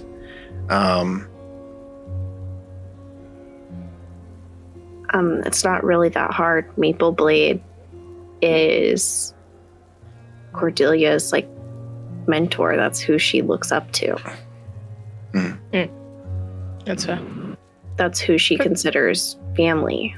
So if it seems like they're in agreement on this, then yeah, she's open to attempting to locate Mapleblade.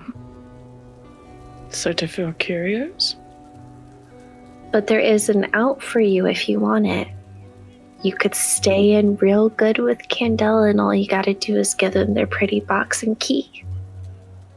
You don't have to go against them. You don't have to, neither of you need to implicate yourself. I would like to go. I am going to go.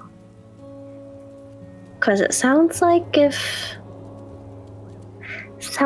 my bleed is going to be a problem regardless, and I'm probably going to be one of their next target. No, really? If we enter into the line of fire, then we do it together.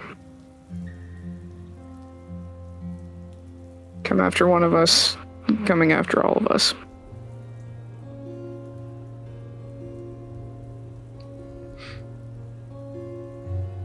And I couldn't walk away from the opportunity of protecting a child in a dangerous world when I already failed once. I'm either gonna succeed or I'm gonna die. Either way, I'll get release. And there it is. There's the sigh. You promised. I promised. And she's going to put her hand on your chest. Mm-hmm. And she's going to dig her fingers in a bit. It's going to kind of hurt. Ow. That's right on the nip. Ow. I'm still being nice, I promise. Just a little twist. As she is going to take a mark and bleed and do a ritual of physical protection, circle of protection on the detective. Oh, very nice. Okay. It'll soak one body. Good to know. Okay. As you guys make your way, pain nip in hand. I don't know what was that. Thank you. Was that a? I don't. Okay. Ask questions. I'm not gonna lie. This party is giving the parents with the kid with the auntie that understands them. It really is. So as you make your way toward where you know to be Philcurio is to be, I ask you this question, simply, honestly. Are you crossing the line? If Candela comes, or if anybody comes, is it you against the world?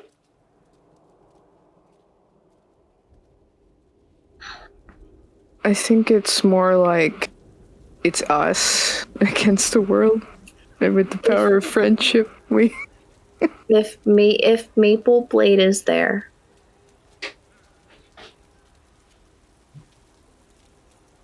All right.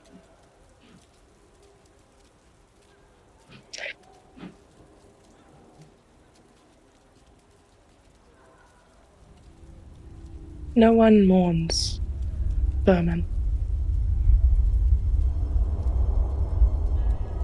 You run forward, feet catching stone. You have the box in your hands, Cordelia. Roll in your bag, per se. Mm-hmm. Who has the key? Probably the detective. Okay. Do you have it wrapped up? Mm-hmm. Okay. As you take strides forward, that smell, Cordelia, you had briefly of smoke is strong. And you hear the sound of siren. Well, the equivalent of sirens in this time, so bells. No one mourns vermin. But when rats or any creature escape, they are a sign. The heat has been quelled.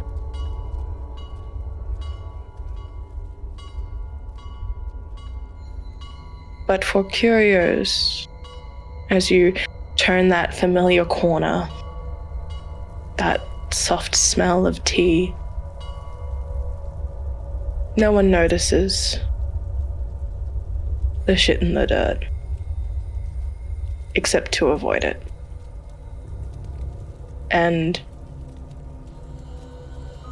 scents, incense, strange strengths, all sorts.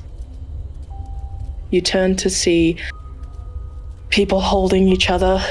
Nearby buildings also reduced a little bit. It is a smoky remain. The shop is there, sort of. But it was burned completely. The sign out the front remains. The windows are blackened with ash and soot, dampened by the efforts of the community to try and quell a fire that started. You find for curios at the remains of a blaze.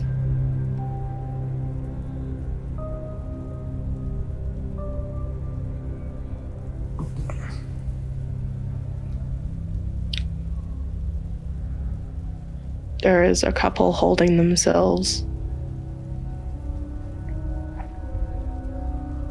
to the side,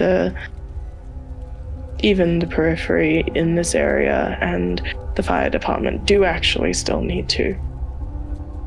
You can't turn your blind eye to something that could eat thousands. I'll approach the couple that are nearby and just say, two gentlemen, one sort of thicker hair, giving soft kisses to their partner's forehead as the partner is clutching. They look like they were probably from the building next door. Dusty, musky, they're covered in dirt. One is in what looks to be the remains of a work outfit again. You're in mid-afternoon at this point. They are sort of fluffed and sooted, and they're sighing, and they approach and it's like, sorry. We've already answered stuff for the detective, so... No, sorry. I'm call me a concerned citizen. What happened? Oh, well, the hand on the forehead brushes their hair to the side as the shorter individual goes, rare day off. I thought I was just coughing because I've been sick lately, but nope. Don't know, maybe they didn't pay a criminal syndicate or something around these parts. We just saw a group of maybe 5 or 6 individuals, tall, mostly masculine figures. Just started. I wouldn't have noticed if it weren't for the fact that they were basically pilfering the store at the same time. Oh, I don't know if they all made it. I don't know why you'd go into a burning building, but heard some horrible screams. Loud roars. You'd think that they were fighting some sort of crazy animal or a beast. Didn't hear anything. Lots of gunfire too. It was very scary. Did you know Miss Mapleblade? She was a nice neighbor. Yeah, we met a few times. I've been a patron of the shop on occasion. Oh yeah, yeah. Clyde here.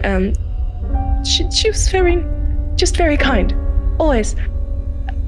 always welcoming. Oh, my goodness, for her to lose her livelihood like this. I'm so glad that she went on vacation the other day. Oh, well, that's a relief. Yeah, gosh, I hope the cats made it out. Yeah, those poor cats. He slightly has to bite his lip a little bit. They're just the sweetest things. Oh, aren't they like Wisp just? and Lion, right? Yeah, Wisp and Lion. Quick thing. I think given her wardrobe change, she might have a new bleed detector. Okay, yeah. What would you like? It's not like a camera lens necessarily, but like I imagine it's like a pocket magnifying glass, one that like swings around on a chain. Yep. So she probably wears it like it looks probably no different than like her locket, but like she'll reach for it and then maybe like examine from a distance the building and even passing over the couple a little bit to see if there's any bleed. The soot on them feels a little bit magical. I won't deny that. There were a lot of things in Mapleblade's care. As you brush over the soot, lightly stains that kind of color. The building itself, there are a couple of points that seem to spark. Kind of like, I'm imagining the way that the lens works, is it sort of like flashy, like you just kind of get a filament, or? Yeah, it's like a little distorted because obviously magnifying glass you have to be kind of close, but like any trace residue, I think you see a very strong magical aura and bleed from a large sort of squarish object for what little is left of it. The offices around are seemingly packing up and kind of calming down. They've asked a bundle of questions to everyone else. The firefighting department is also like packing up. They've done what they can. Are you guys going to approach the building, or are you going to be approached? She'll draw Cordelia's attention to the large square object containing the most amount of bleed. If that part of the building is still burning, or is it okay? It's basically you're seeing the aftermath. So things are still cindery. There's still smoke, and it would be a little bit dangerous to enter, but you technically could. So she'll point this out to Cordelia. For Curios was her home away from home.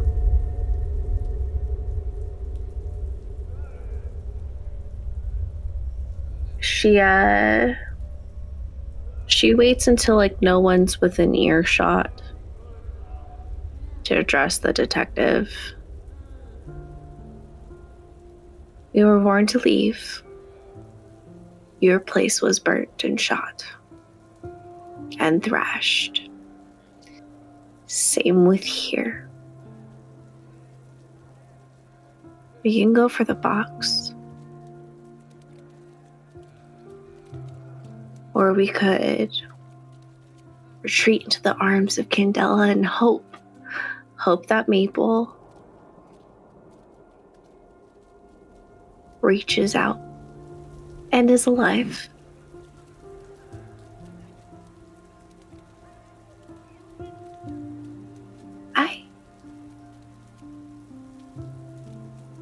I am feeling a lot less hopeful of anything anymore. And I don't think I can take it getting even more quiet and lonely.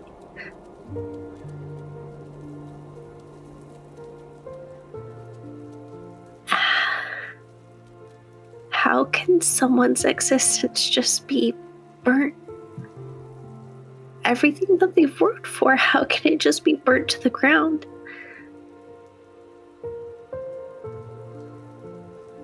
How could she go months and not say anything and then send a letter through you?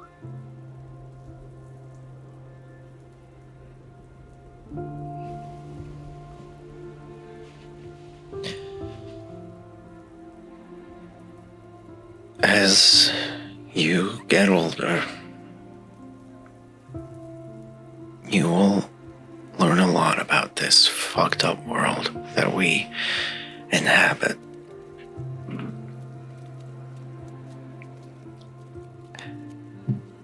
I think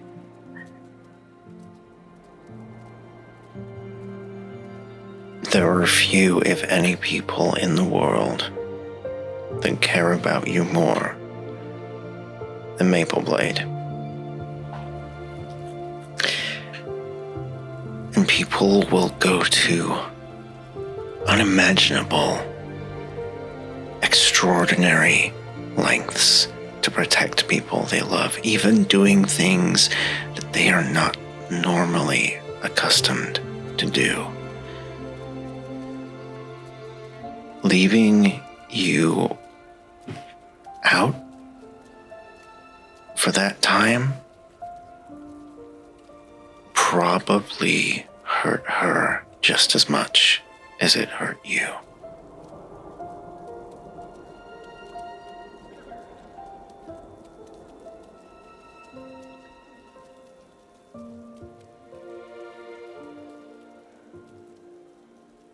What do we do? I don't want to help Candela. I don't. I will be by your side until, I don't know, until what we're next.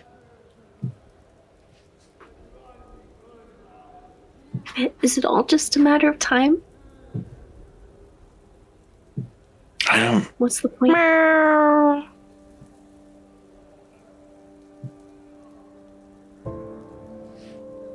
You feel it against your leg, detective. your painful leg.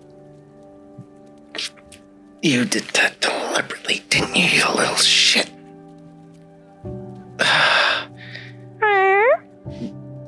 Go to her. As curling around Cordelia's leg is a darker, sootier, very sooty cat. And around the detectives are really tired, more tired. They're kind of matching you, and you do see that they are in... Their gait has changed a bit. You notice that they have a bit of a limp in their back paw. And Cordelia... actually, you know what, Patricia, because you have the bleed detector up, I think you passing over, hearing that relief, you don't remember you have it up, and you see that the tails on them recombine as the split in them reforms.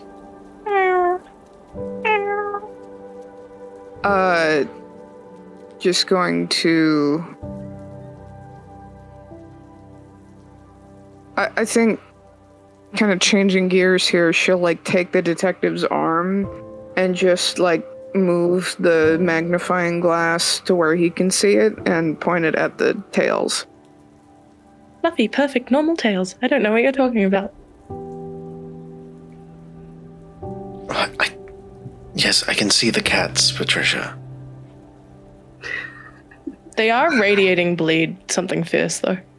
Like, they've been steeped in it. But only she can see it?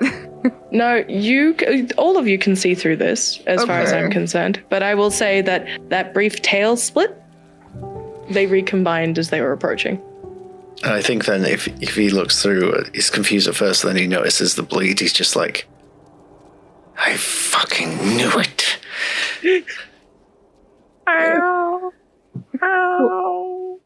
Hope. Okay.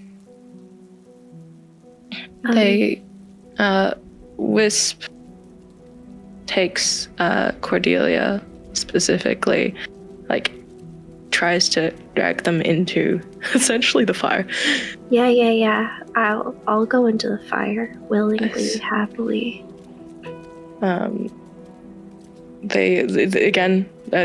You'll have to do it a little bit sneakily because you are much bigger than a cat. Yeah. And they appeared from one of the alleys instead. Okay. Can I have a hide roll? Yeah. Are you guys coming with me? I think so. Yeah.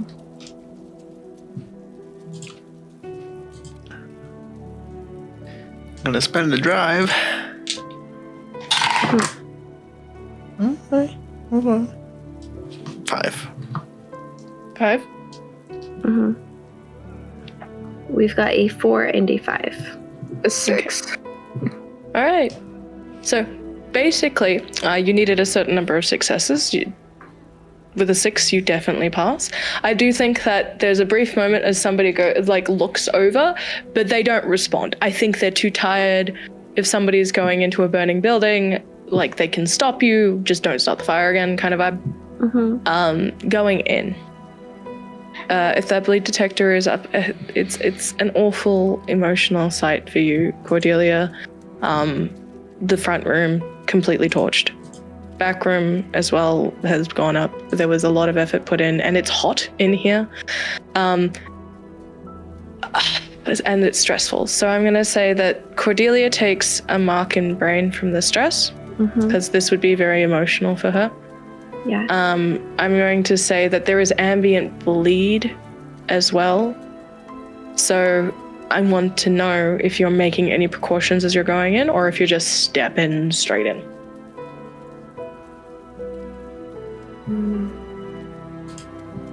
Cautious, glove at the ready. Okay. Mentally has a note that Patricia did point out the square box. Yep. Okay. Yep. I have an idea. I know that... Hear me out. 5 a.m. logic. Okay, so... I'm so sorry.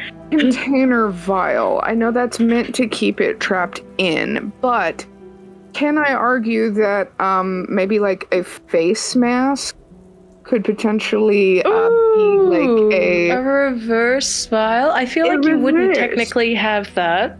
Yeah. I'd say you wouldn't have thought of it until this moment, right? I feel like you can cover yourself up. We'll help with it. But the shirt for now, I don't think you'll get that. I'm sorry. That just doesn't feel accurate. But before I take anyone out of the scene, how's the bleed looking, everyone? I'm at 0 for bleed. 0. Sweet, also. take one. Yep. Take one. Actually, Detective, are you blocking your mouth too? My brain says I should say yes, but the rest of me wants to say no. Fuck around the find out.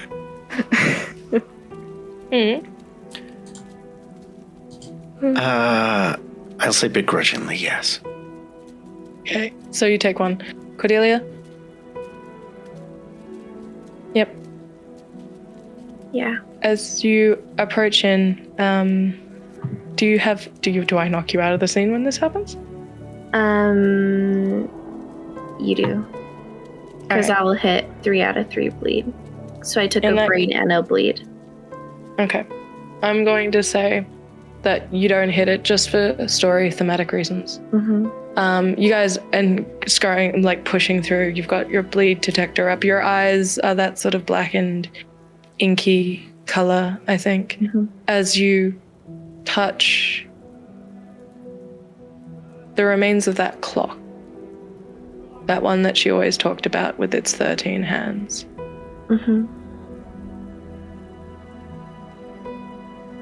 As you touch that bleed with the way you sense bleed, as you take this mark and this scar,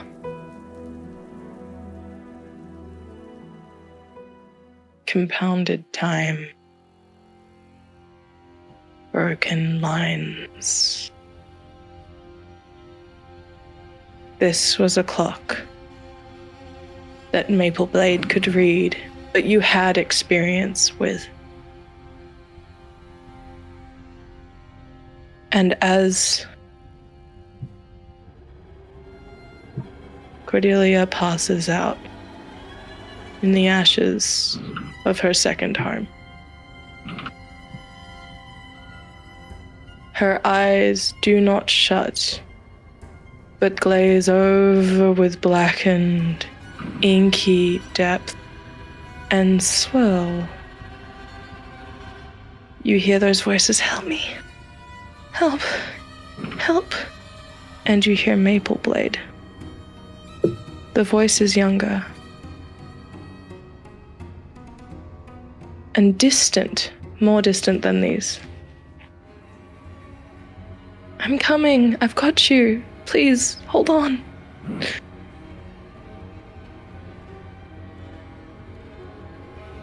"No, it'll hurt you. It'll hurt you. It'll hurt you. It'll hurt you. It's okay. I've got you. I've got you. Don't worry. We won't lose everyone else.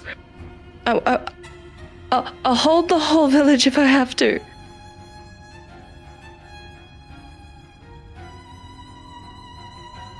Minutes pass. Time ticks. Hands wrapping their gentle, soft caress of the cheeks, of the chin. Loved ones. So many loved ones.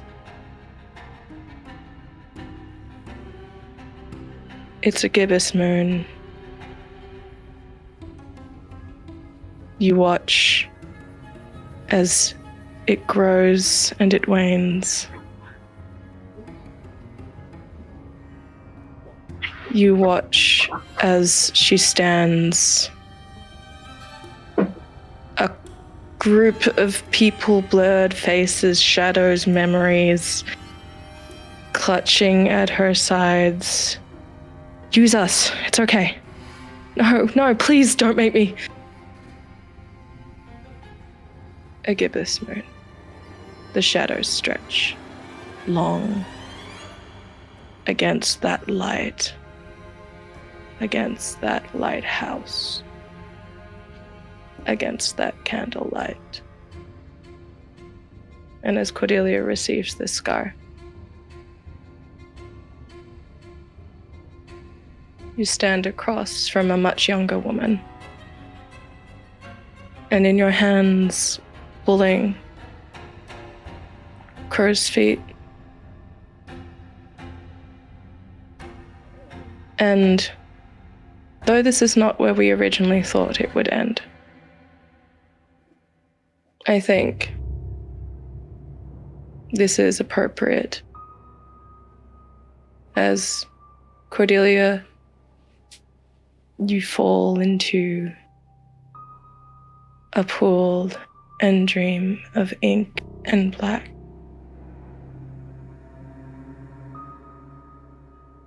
Like Alice in Wonderland falling down, down.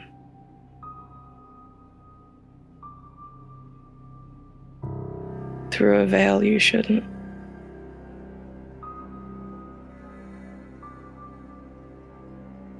And I think that's where we'll end, everyone. Not where I expected, but I feel like it's appropriate. How are you feeling? Great. Hell yeah. Hopefully we can okay? hopefully we can do part 3 in less than 10 months. Yeah. This time. January, February is looking decent for me, but Okay. how are you feeling? Are you guys okay? I feel like this was the trauma episode. I planned to be awake this long, and honestly, it's been going fine. Mm-hmm. Better than last time, I think. I feel a little bit more clear-headed toward the end. Okay. How are you doing, Sky? I know it's late. I'm doing great. I have theories. I've better theories. You have many theories. Not miss the birthday party. Yeah. Mapleblade or Ms. Hines? Both. You're gonna have to tell them about the birthday party first. Yeah, it seems about right. What if All right. Candela is throwing the birthday party, though? This has all been an elaborate hoax to get us in the right place at the right time. Blow out the candle. Oh, I want to for my birthday. As a trait, you can try and take down his shit. See, taking down Candela, too, that almost feels like stepping into the realm of cyberpunk as well. Like, just going one-on-one with the organization. Rowan. All right. Rowan, Spencer. Hi. We're gonna take you down. We're gonna take you down. We're gonna take you all down. Nice. They're lovely. Yeah, I know. They're wonderful people. We're loving them. But we're going to take it down. We're coming for you. You. I feel so awful. I mean, all I will attach onto that is, Spencer, Rowan, if you have an issue with Cordelia and the rest of the Circle of Blood Thyme coming to take down Candela, then maybe you just have to come to the table and stop us. Yes. Hey. Yes. You're always welcome. Hell yeah. That's not a, like, come and join. Just like, I'm good. Time zones are my issue usually, but you guys catered to me, which I still feel awful about. We should probably do a brief moment of who the heck everyone is, because we didn't. Oh, yeah, that's right. This is content. Who's that? Should I? My bad. Roll round table. Who? Patricia. I'm going clockwise. Hi guys. I've been Patricia Young, the artist formerly known as Philip Prescott, ace journalist. Now, just figuring it out, just kind of raw talking life. In the Circle of Blood Thyme. When I'm not here every so often with this group, I'm over on the Quest Junkies every Monday night for the Redania Chronicles, every other Sunday night for Descent into Avernus, and when I'm not there, I'm over in Phoenix Milwaukee for Candlekeep Mysteries. And when I'm not on stream, you can find me behind the scenes, recapping, lore keeping, fanficking, and all that good stuff, and that's me. Yeah. Who are ye, Patch? Who am I? That is the question. I am Patch, the ever humble Dungeon Master for Quest Junkies. I have been portraying the role of Detective Archibald Petricure. Some terrible shoes to step back into in the best possible way.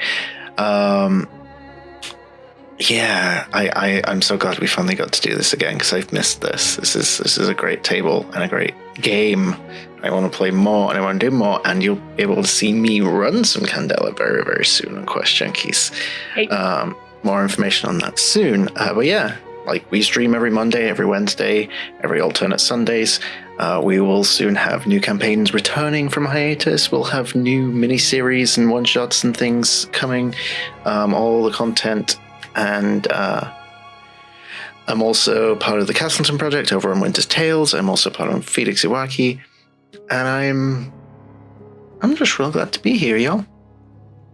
Yeah. That's me. Sky? I'm going to make this so quick. Hi, I'm Sky. I played Cordelia. I am an eldritch horror. I am young, and there's something very old inside of me. Okay. Second, you can find me here on Quest Junkies. I play games, and I make people play games with me. Thirdly, I cover Critical Role and Dimension 20 on Sky McSparkle on YouTube. That is literally all you ever need to know about me. Okay. Alright, Scarlett. Back to you. Hi everyone, I have been Scarlet Song, she, her, you're not a Lycan Lightkeeper for today, who inhabits the bodies of everyone else and their trauma, as well as their therapist. You know, the usual stuff. When I'm not here on Quest Junkies, though rare, I enjoy every single time. I am on Phoenix Milwaukee on Mondays for Tomb of Annihilation / Sunday nights, depending on your time zone. I am on bi-weekly Fridays over on Arc Point which should be coming back later this month. And you can see me here. I GM professionally online. You can catch me over on Start Playing at Scarlet Song there too. And oh boy, howdy, I love this table, and I love what they do, and I think they're gorgeous and traumatized, but not necessarily by me. Like, I feel like I'm just unboxing. Like, this is an unboxing, and like, I'm just like, oh wow, that's what's in the box. Open it. Find out. You will be able to catch me later here, though, for some really exciting mini-series. Recording later. Sooner, hopefully, than later, but we'll see. Regardless, I hope you all have an absolutely wonderful night, and don't forget to snuff out those candles, darlings. Mwah. Bye-bye.